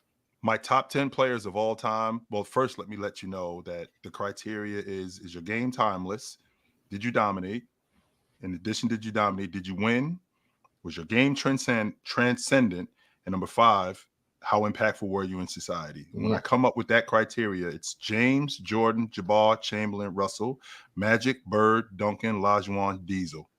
That's my top 10 players all time. Kobe at 11. Well, I got like top Kobe. Well, I got like top 3 players. Like there's Michael Jordan. I call him MJ. Kobe and Shaq. Like they're known for the really good legacies. Sure, they are. Yeah. I'm having a difficult time, and me and my man over here, we've had this discussion constantly that if you have Kobe Bryant in your top 10, anywhere between 7 and 11, I have no problem with that. You just can't convince me he's the third or the second best player in NBA history. You can't do it. Damn. Sorry. It's funny because like I started to appreciate MJ even more because I'm a huge nut over Space Jam. I can tell. Yeah. I'm a sucker for the Monstars. Let me tell you. That's what it is. Good to talk to you, brother. We appreciate it. Oh, one more thing. Appreciate you, Brandon Katz. What up? Yeah, I mean, you guys have clown takes on the Curry versus Magic debate. Like, when you look at Magic Johnson as a scorer, Magic Johnson could not shoot three-pointers at all most of his career. As a mid-range shooter, Magic Johnson's mediocre. Magic Johnson has 4 years in his over 10-year career. He's an above-average mid-range shooter. How you know that? Whoa! Stop right there. And if you talk about passing, Curry creates far more advantages. Stop. How do you know his mid-range numbers? Right. How do you know that? How do you know that? I have all of his advanced stats for mid-range numbers. No, you don't. Because the mid-range wasn't watched and did it yourself. Yes, you did. They didn't start tracking that till 1998 or 7. Yeah, 97, Magic was gone. Magic had been gone. Right. You don't know that for a fact. It doesn't. Okay, what you're saying is incorrect because what they do is they can go back. No. What you're saying is incorrect. I'll explain why. What they do is they can go back and watch the games and they can look at a shot chart from previous eras and calculate mid-range shooting numbers. So if you look at Magic Johnson's mid-range shooting numbers, he only had 4 years. He shot over 50% from the mid-range. 4 years. Michael Jordan was not in a mid-range. Stop right there. Michael Jordan shot 65% Brandon, mid-range. why are you talking? So Magic Johnson's Magic Johnson's mid-range shooting numbers do not compare to the. Hold on. Yeah, sorry, you can't say be quiet to us. It's our show. This is what I'm asking. You get to make your point, but yeah, you can't be. What I'm asking is to come up with these numbers, right? This is what I'm saying. To come up with these numbers and to come up with this, like 50% from the mid range. Damn, Tone, that sounds like elite today. It is. If a guy shot 50% from the mid range today. Like, how are we talking about him, Brandon? If a guy today, in today's game, if he shot 50% from the mid-range, who is that? No, 50% from the mid-range is not good for this era today.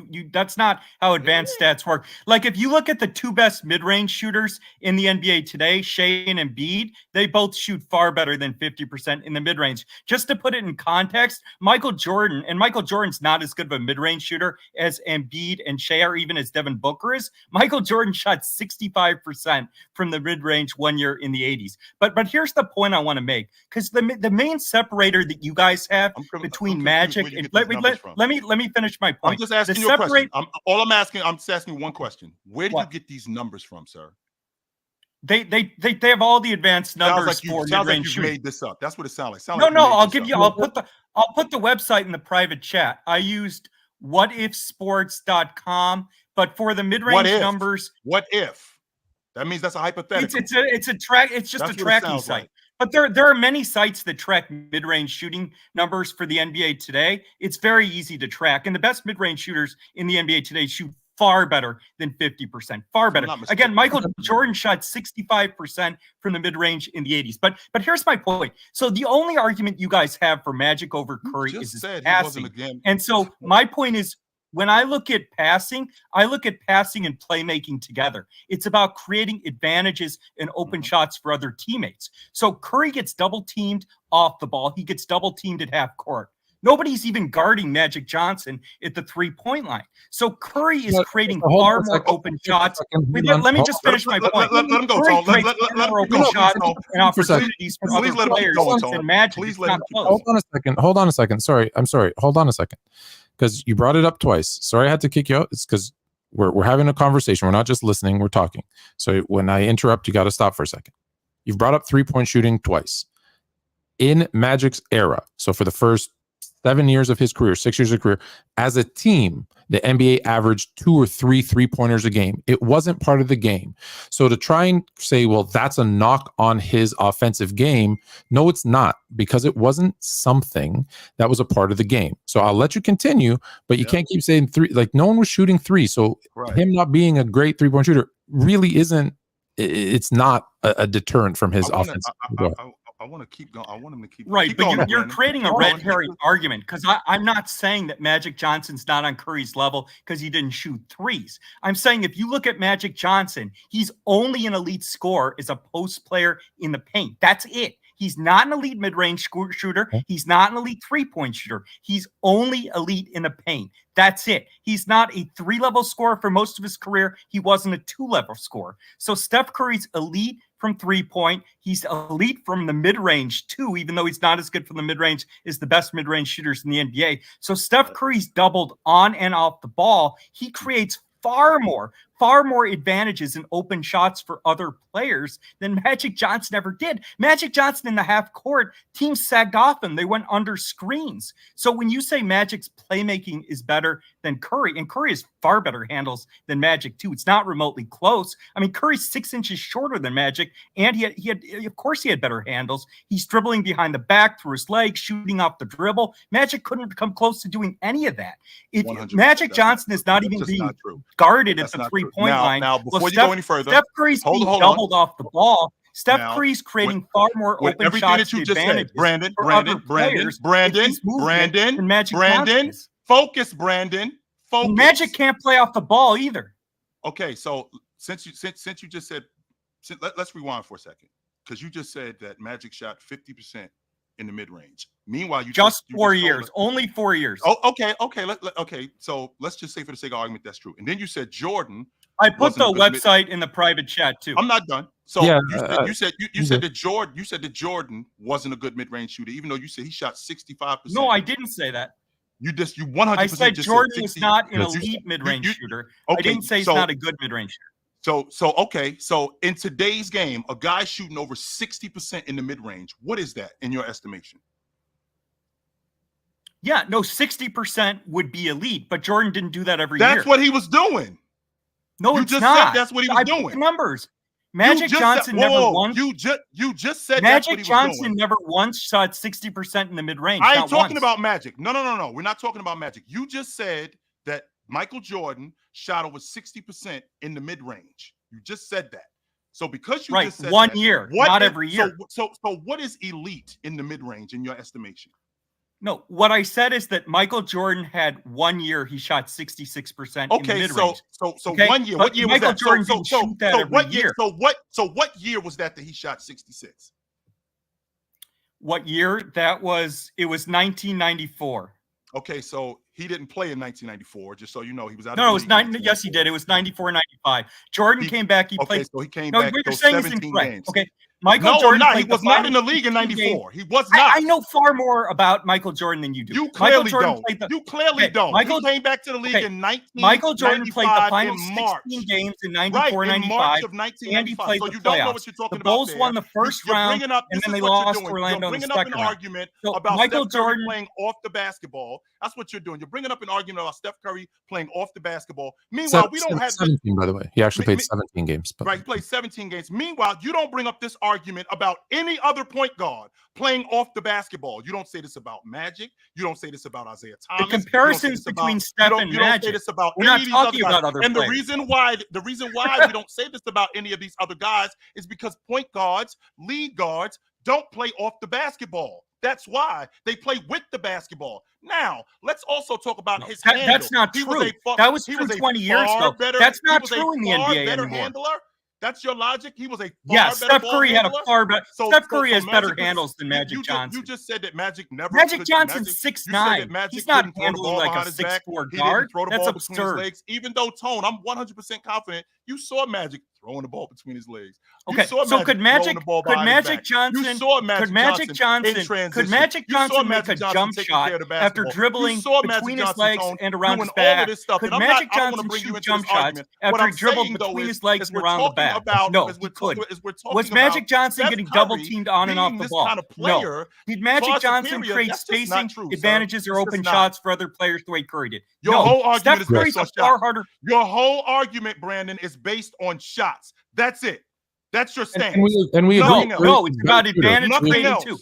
Okay, let me ask you a question. That's your whole argument. No, it's not. It's not. Okay, I have a simple question. Your stance here. Okay, you've said that 3 times. I have one simple question. I'm gonna say it 4 times. Who is a harder player to guard in the half court? Steph Curry or Magic Johnson? Magic. 100% of 6. Oh, come on! You can't possibly think that's true.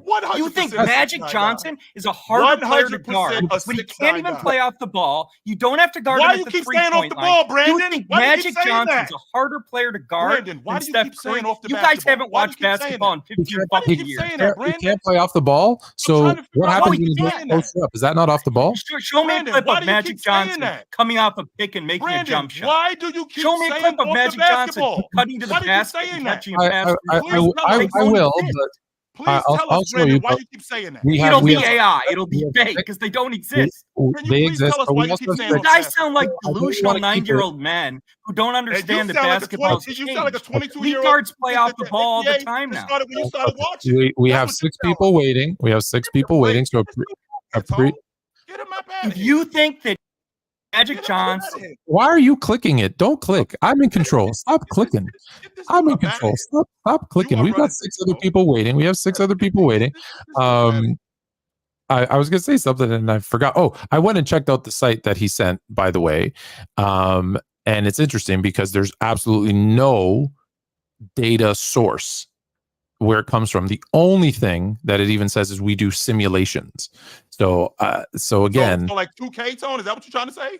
It doesn't have a source. It doesn't have a source for stats. We know that they didn't track by distance until 97, 98. So all of it can't, unless they have gone back and watched and charted themselves, they don't, the stuff that he's saying just is not true. But hey, I appreciate his passion. Avion. We got Avion, Joa, Peter. Like we got, sorry guys, we do got to go quick. I'm sorry. No, it's not your fault. That was a little longer than expected. Yeah, it's good to see you guys again. Good to see you too, Flo. I ain't seen in a while. Chill, what's good, bro? You know, it's football season, so I know, I'm going to be chopping it up with you like later on when the season starts. But the last month and a half, there's been a lot of discourse regarding Tim Duncan and how he is just a quote-unquote system player.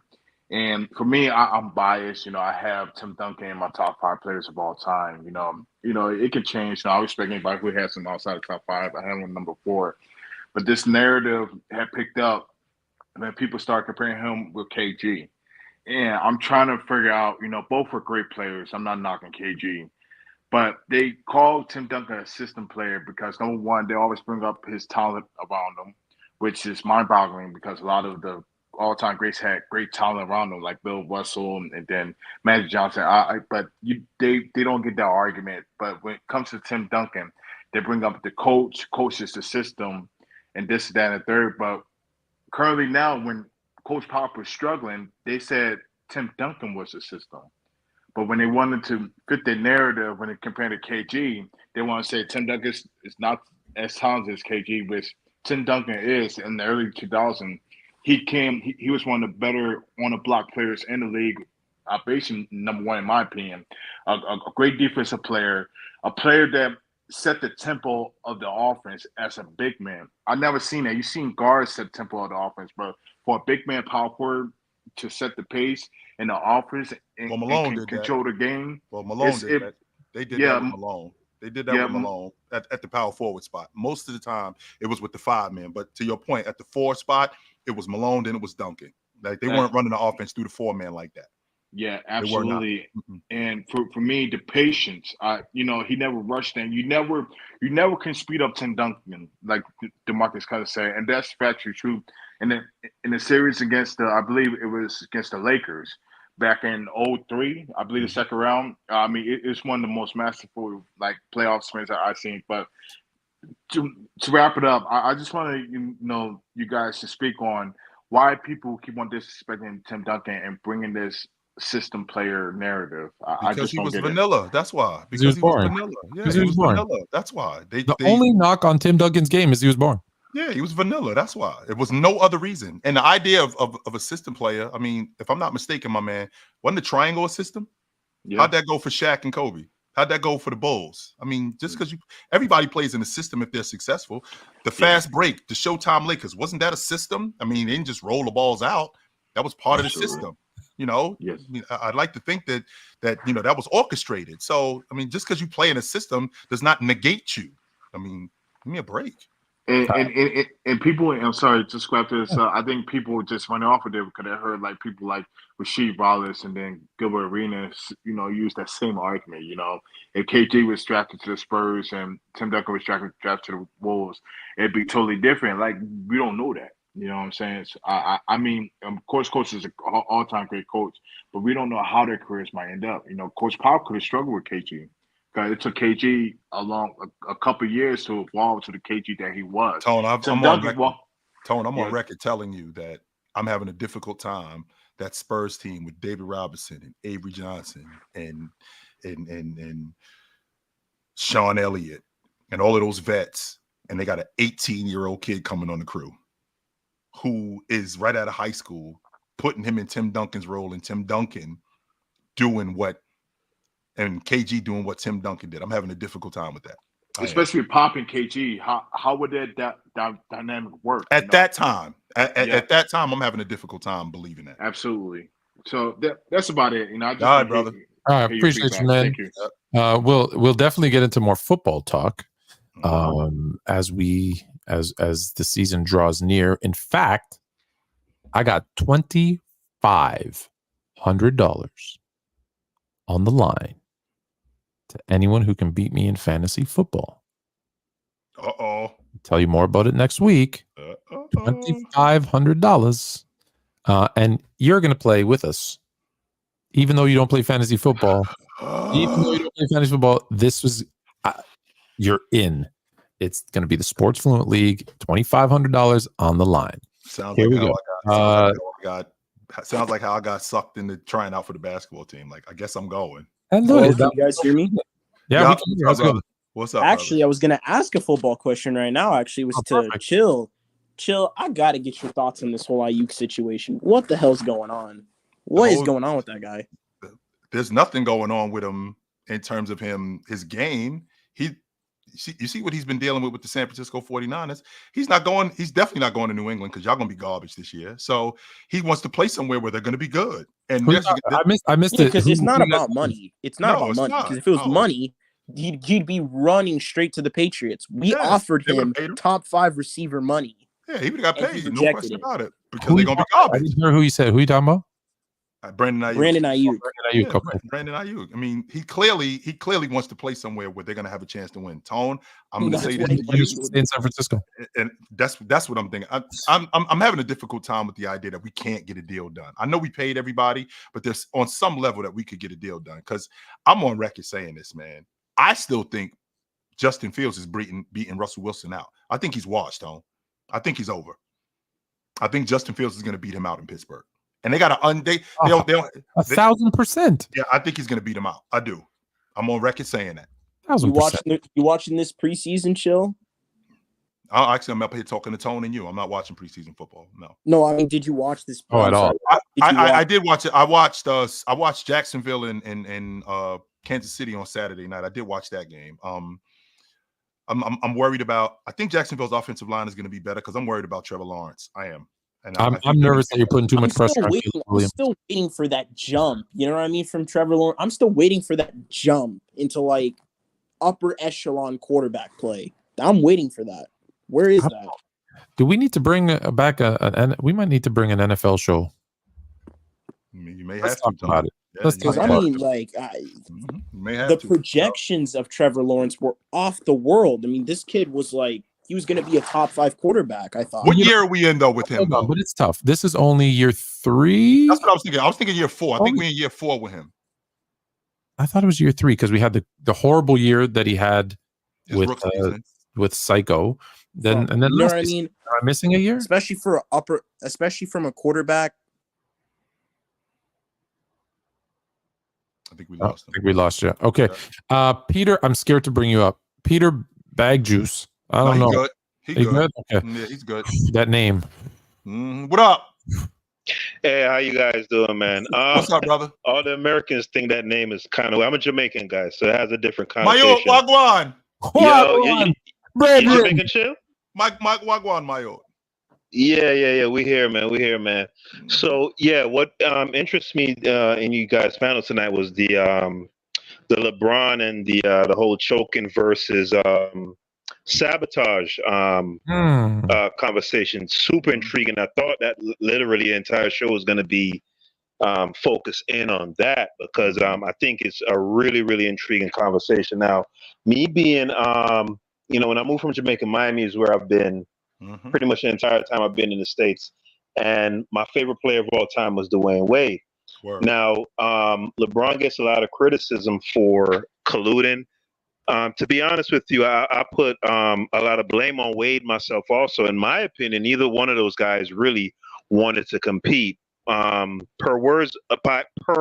Wade's words is that he saw after Kobe won in 09-10, his 5th championship, he looked up and said, man, Kobe has 5 and I have 1. But right?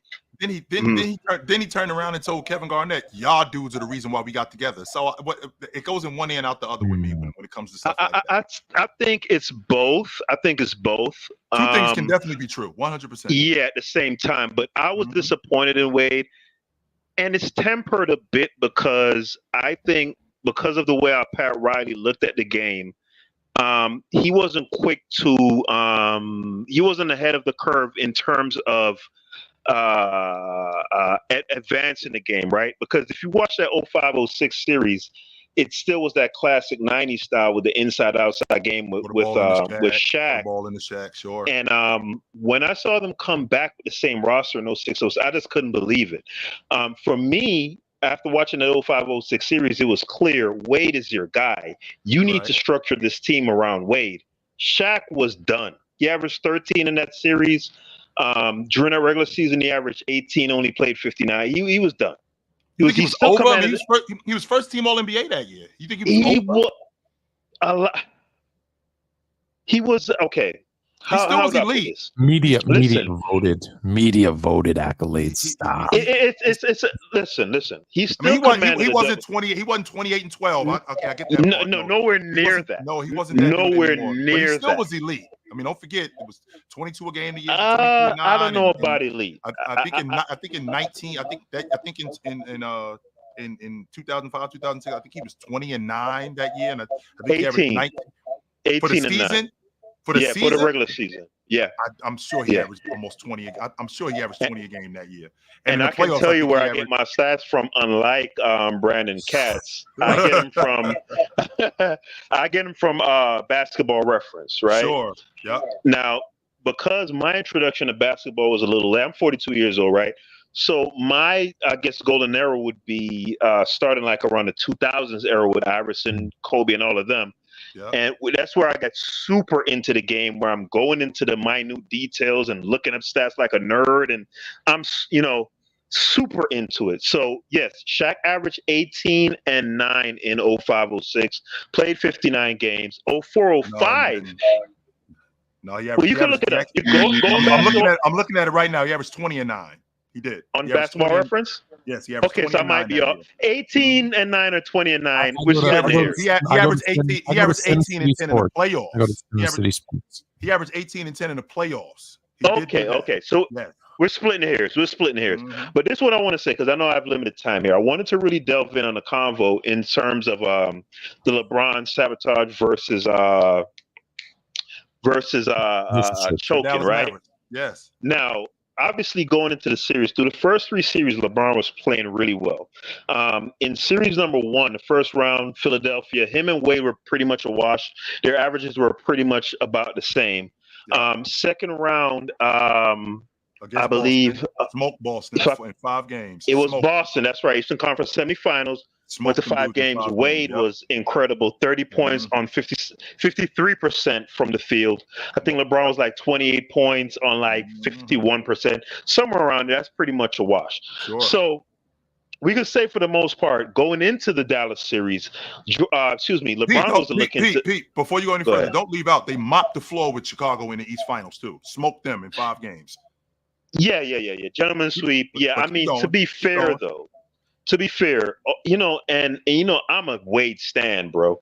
Right. And I heard you a couple weeks ago. I'm not trying to come at you, Chill, but I heard you liken Ginobili to Wade. And no. That was Mars. What I said was, I want to make sure. Let's clean this up right now. That's suspicious. Yeah, let's clean this up right now. We were talking about in 2005, 2006, and we were talking about. Mars told me, give me 10 players during that time that were better than him. And I already know how Mars feels about Manu Ginobili. He thinks Ginobili is better than Dwyane Wade. That's why I said Manu Ginobili. What? I don't think he thinks Manu Ginobili from that time, from 06 up to 09. He thinks 05, from 05 to 09, he thinks Ginobili was better than Wade. I didn't say that.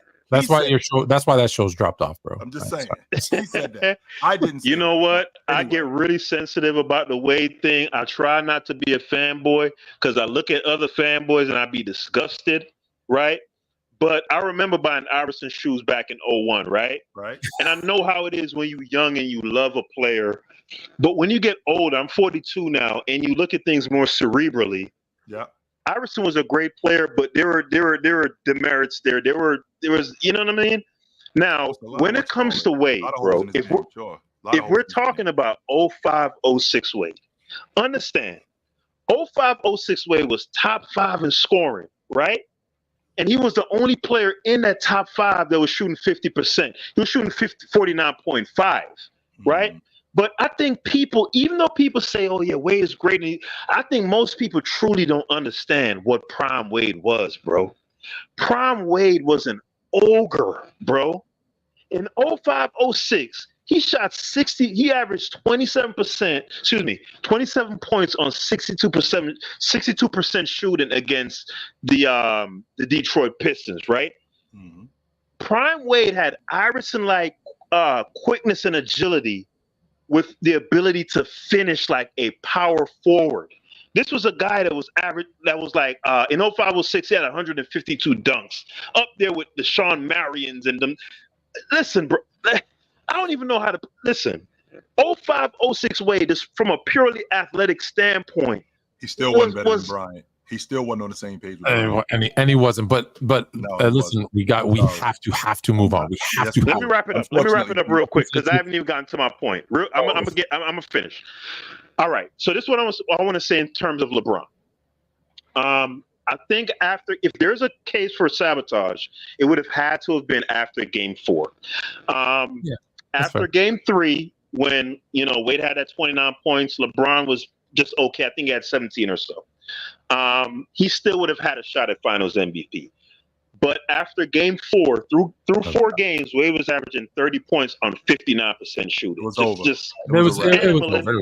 It was over. Yeah. So if there's an argument to be made for LeBron sabotaging, it would have had to have been after Game 4. I think it's a little bit of column A and a little bit of column B. I think going into it, he had all the confidence in the world. Through the first 3 rounds, he was outstanding. I think through 4 games and Sean Marion calling the B word and Jason Terry, just going, knocking down shots, I believe in Game 3. And I think after Game 4, he did sabotage it, man. So thank y'all for the time, y'all. I'll make sure I send you the link to the article. See, bag of juice up here in Canada, we have bags of milk. A bag of milk goes into the. Anyways, don't make that face. Don't make that face. What up? I'll bring you a bag of milk in a minute. Bags of milk. Yeah, instead of being in a carton, it's in a bag. You put the bag in, you cut a little. Why your face like that, yo? You grew up on cans of milk. What are you talking about? Did I grow up on cans of milk? Yes, you being from Brooklyn, you had a can of milk when you was a kid. A can of milk? Whether mom put it in the macaroni, whether she put it in some sort of meal, yes, I don't recall that shit being in a can. I recall it being in a carton. Yeah, I believe it's from Carnation. You would open the can. Yeah, what up, bro? What up, Leaf? What's going on? Chilltown doesn't believe in conspiracies, man. So that yes, I do. I love conspiracy theories. Loves conspiracies. We talk conspiracy. Chilltown. When I told you the other day, what the possibility was why Jason Tatum got benched, bro. Like you wasn't trying to hear none of it. What'd you say? I said to you, bro, it is a strong possibility that Jason Tatum came up in the Olympics flexing that championship ring, and somebody that's a bullshit conspiracy right there. No, like, I ain't buying that. Bullshit. Why is it a bullshit conspiracy? I'm not buying that. Why is it a bullshit conspiracy? This is what he was selling me, Tone. He's selling me that Jason Tatum. I have someone connected to the Celtics. I said this on 6 Degrees North on Sunday, who said to me it was more likely that it was the Celtics management kind of saying, "Hey, we just dropped $350 million in this dude. Take it easy." Oh, the breaks. That could be. I mean, yeah, all right. That sounds a little better. So that's the guy. I did like my. See, Leaf. Here's my problem with that though. Say that. Put it out there. Don't pump the brakes in silence and make it look like Steve Kerr screwed him up. Put it out there. Okay, let everybody know that's what's going on. Now, listen. I think we did that the first time. Not to cut you off, Lauren, but I think we did that the first time we talked about it. Chill.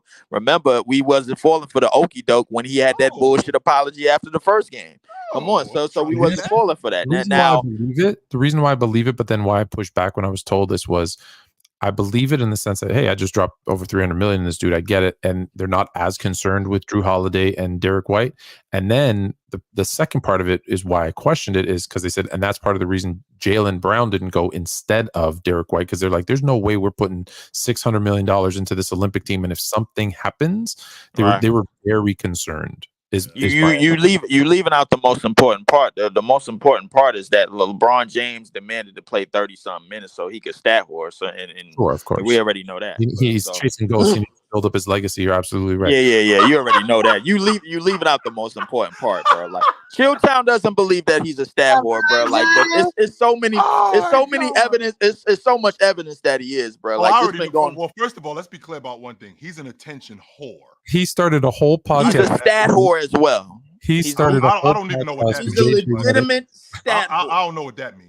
A stat whore. I don't know what that means. I don't know, but I'll break it down for you real slow. A stat whore is this, bro. I'm gonna get a couple of points in the first couple of quarters while the defense is going to do the motions. I'm gonna stay back and go get rebounds, throw an outlet. I could get an easy assist, man. Like he explained this whole process when he said he was gonna cherry pick right after the goddamn bubble when he wanted to start the season late the next year and not on Christmas. That's what he explained it. And I already knew, and I knew this all before. I knew this years before because he was doing it in 2014 when he was getting garbage points when they was getting their ass beat the hell up, man, by 20-something points by the Spurs almost every game. So I already know his whole strategy. That's why I don't screw. I'm watching my language here. I don't mess with. I don't co-sign nothing LeBron James stands for. You do, but that's cool. But that's I appreciate you. I'll tell you what's something that we agree on. I want to try and get through everybody else. I got one more thing. I'll tell you there's something I agree on. We got to bounce, Leaf. We got to bounce, brother. All right, cool. We really got 7 people waiting. Hold on. We got to go, Leaf. We got to bounce. All right, quick sports talk. All right, you can hear me? Yep. Yes, sir. What up? All right, so there's I'm gonna be quick. There's 3 theories as to why LeBron played the way he played. I think it was saying something about his wife sleeping with one of his teammates. And then the other one was Savannah stepping. Oh yeah, he sabotaged it on purpose, right? Mm-hmm. Now this third one is actually, I think this is what actually happened. He gassed out. So I'm gonna read off to y'all some statistical data real quick, and then I'm gonna. Well, where'd you get? It's on it's like articles linked to it. It's on Twitter. Okay. But I'll just make sure. Them City Sports. Okay, keep going. Keep going. Oh yeah, and then there's a video that y'all can watch if y'all want to watch it. But Okay. so he played 7 45-minute games in the last 10 games. Okay. The entire second half and 14 of 23 playoff games. That's the most amount of games without rest, and it was all without rest in NBA playoff history, according to the data. Okay. In the last 15 games, he only missed 6 second half minutes. Played 8 games without rest of the last 10 games. Played 7 45-minute games and 8 games without rest in the second half. The list of players that played 7 or more 45-minute games consists of Shaq, Gary Payton, Iverson, Dan Marley, and LeBron. Iverson played 3 games without rest. Shaq played 4. LeBron played 8.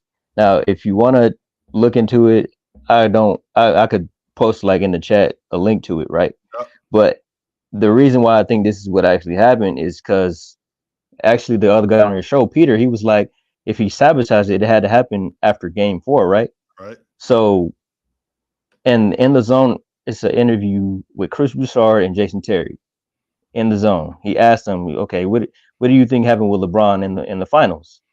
So Jason Terry was saying he was having a bad finals, and then he was like, they implemented the strategy of making LeBron chase Jason Terry around screens to tire him out. Well, he says in game 5, as everyone's going back to the bench, LeBron's just sitting there with his hands on his knees, shaking his head because he was out of breath. And then he said he didn't have any left. So he was just tired. He was out of gas? Yeah. I appreciate you. I like my conspiracy better. Steven, yes, sir. Really I've appreciate been waiting a long time for this, man. Appreciate y'all, man. Hey, I just want you to know. Oh no, it's not you. Yeah, go ahead. Keep going. Okay.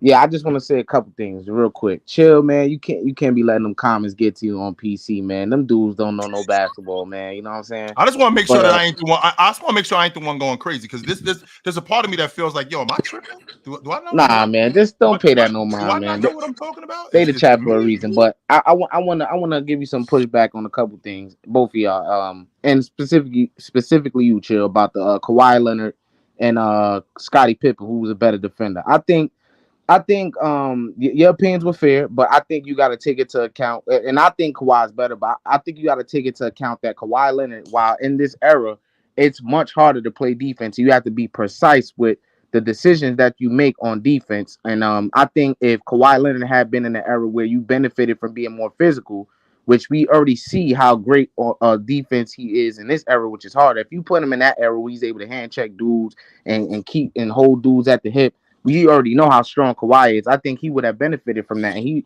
he would have been probably better than Scottie Pippen, even more better than Scottie Pippen was in his own era with that. What you say to that? Is it crazy? Is it crazy for me to say this? And maybe it is. I feel like Kawhi would have been a better defender then, and Pippen would be a better defender now.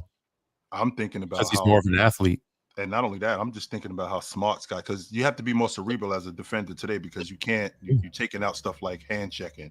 And Scottie Pippen played in the triangle, which was very cerebral. Yeah, you have to be smart. Yeah. So you have to be smart to be able to do that. Not only that, Scottie Pippen, because of the way the ball moves and how wide open the offense is, Scottie Pippen is fantastic in the passing lanes and off the ball. So he would have been creating havoc off the basketball, just in the passing lanes, stealing, coming up with clean rips when guys drive into the basket because Scottie Pippen was so rangy. I think he would have been great in today's game. Hey, yo.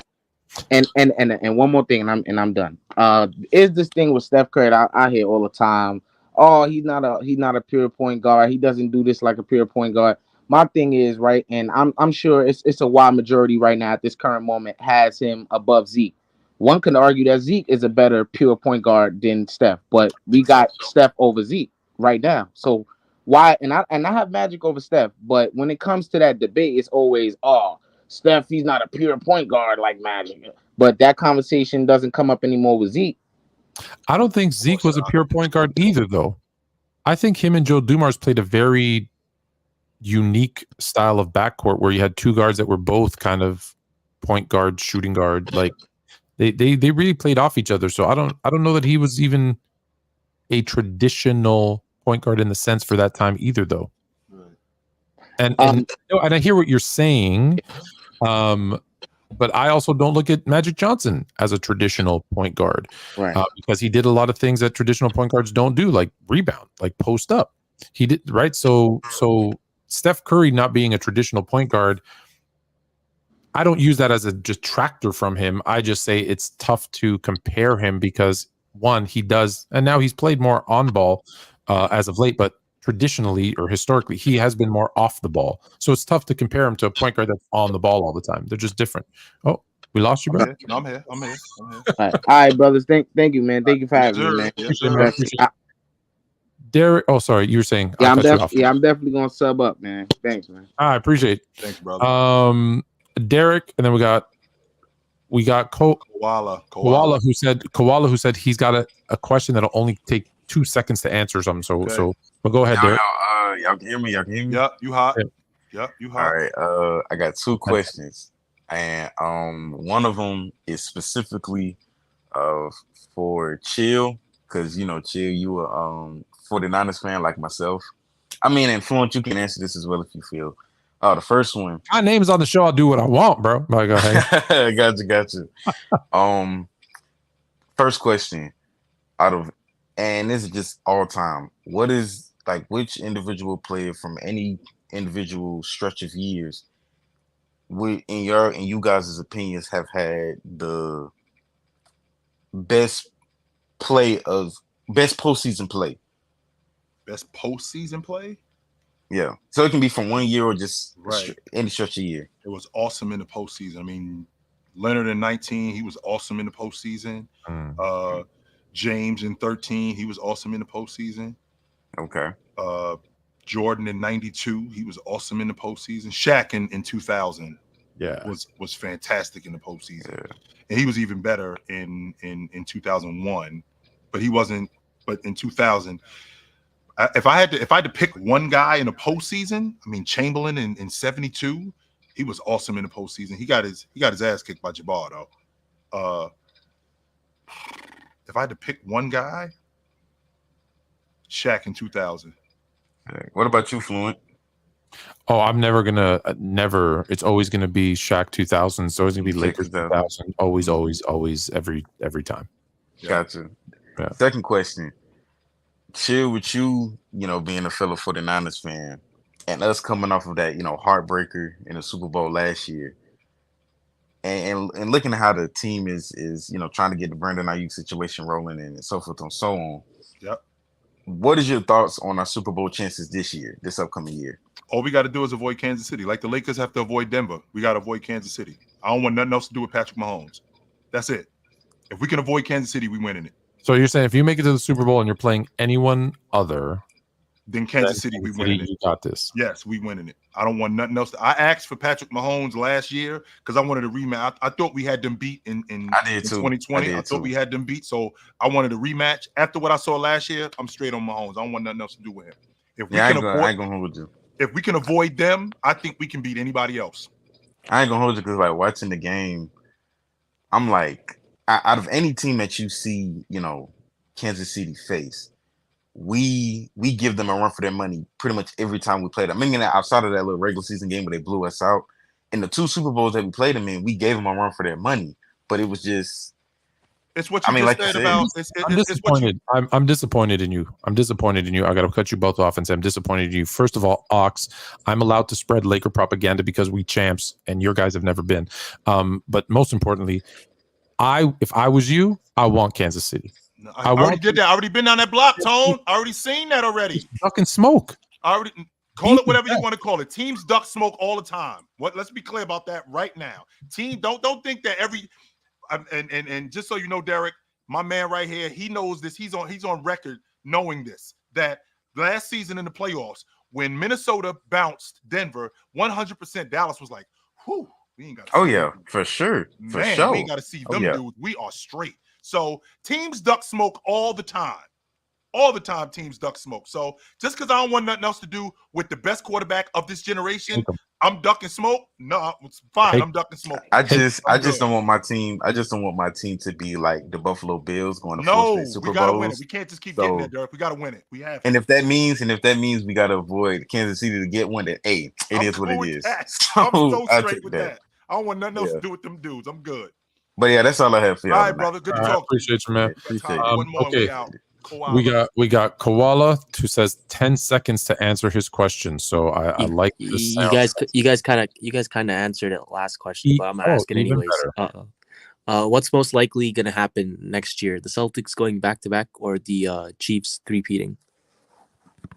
Oh no, we didn't Well, answer that. we haven't had a repeat champion since the Warriors in 18. So this era we have not. Not only have we not had a repeat champion in this era, the team that won the NBA championship or was the team that was in the NBA championship the next year. Yeah, I don't think they made it past the second round. yeah, except the Lakers in 20. That's but it. That's yeah, it. so There's nobody else. So what's more likely to happen? Just like I don't want nothing else to do with Patrick Mahomes. I'm not sure. I'm not sure that Kansas City is, even though they did beat Cincinnati, I'm not sure if they want to see them dudes again. You could beat somebody and be out on them. You could beat somebody and be like, I don't want nothing else to do with them. you think they're gonna get them back this year? Cincinnati in the AFC. I think they're going to be better. Like I said, Joe Burrow reminded me of how good he was last year when they came up to San Francisco and kicked the mud hole in our ass. So he definitely, I think Cincinnati's going to be better. Their problem is injuries. That's it. I'm starting to tone. I'm starting to think that Joe Burrow might be made of glass. I ain't there yet, but I'm starting to think it. That he might be made of glass. Fluent, what about you? What do you think? I'm going to say this, and I'm on record as saying this as early as the playoffs this year. So I'm just going to stick to my guns and say, barring any major injuries, because that's always a caveat you have to give, I don't think there's a team in the East that has the roster depth, talent, or general manager with half a brain in the East to give Boston a run for at least a couple of years. So I think Boston getting to the finals is almost a lock. Repeating as in the NFL is like unheard of. Yes. So who's ever done it, Tone? Who's ever done that, Tone? I don't think anyone's ever done it. No one thought the Chiefs were even going to make the Super Bowl last year, and that was like the weakest Chiefs team we've seen, since the first one they won. Yeah, they were surprised last year, but Mahomes keeps finding a way to do it. I'm gonna go with the Celtics because they're going to be in the final, and I don't think the Chiefs will be in the final. I'm going to go with the Celtics winning another repeating for the first time since what? The first time since the Warriors repeated back in 7 years. Yeah. And OG, you got the Celtics too, right? I do. All right. Yeah. Have a great day, guys. All right, guys. Good to talk to you, brother. You said you had just one quick thing to finish up on, Joel. Yeah. My thing really was just a question for you, Fluent. I just wanted to know what NFL team you rooted for. That was really it. Oh, right here. He a Bears fan. I can't see them. I can't see that. He's a Bears fan. Oh, he's a Bears fan. Yes, I'm a lifelong suffering. Yeah, Tony's a Bears fan. Caleb Williams, right? Caleb's there. Yeah, Caleb's there. Any thoughts on him? Next Pat Mahomes? He's going to be the next Bears quarterback, which what every previous Bears quarterback has been. Oh God, you think this is like a curse at this point where you guys? No, it's not. No, it's not because what they've actually done with him is they've done him some justice. They've done something different. Yeah, yes, they have. Talent they did around not do that with Justin Fields. They didn't. They wrecked him. No, they wrecked. But they've wrecked everyone ever since they won in 1985 and disbanded the Honey Bears, the cheerleaders. It's been a curse. So we are cursed and we just embrace it. That's it. You don't think seriously? You don't think you guys can hit on this guy? I mean, listen. Who have they hit on, Joe? Joe. Since Jay Cutler, who have they hit on, Joe? Even Jay Cutler. No one. But I'm just okay. So what we doing, man? This is the best quarterback coming out of college. Hold on a sec. Jay, what did Maya Angelou tell you? When somebody shows you who they are, believe them. The Bears have shown me they're a team that ruins quarterbacks and never get it right. So until they change that narrative, I'm going to believe who they are. Damn. I want to be wrong, but I'm not buying into it again. I'm not doing it. I mean, hey, I'm a Pats guy, so we're gonna suck for a couple of years. Too. All right, man. Yeah, we're in a pretty bad situation too.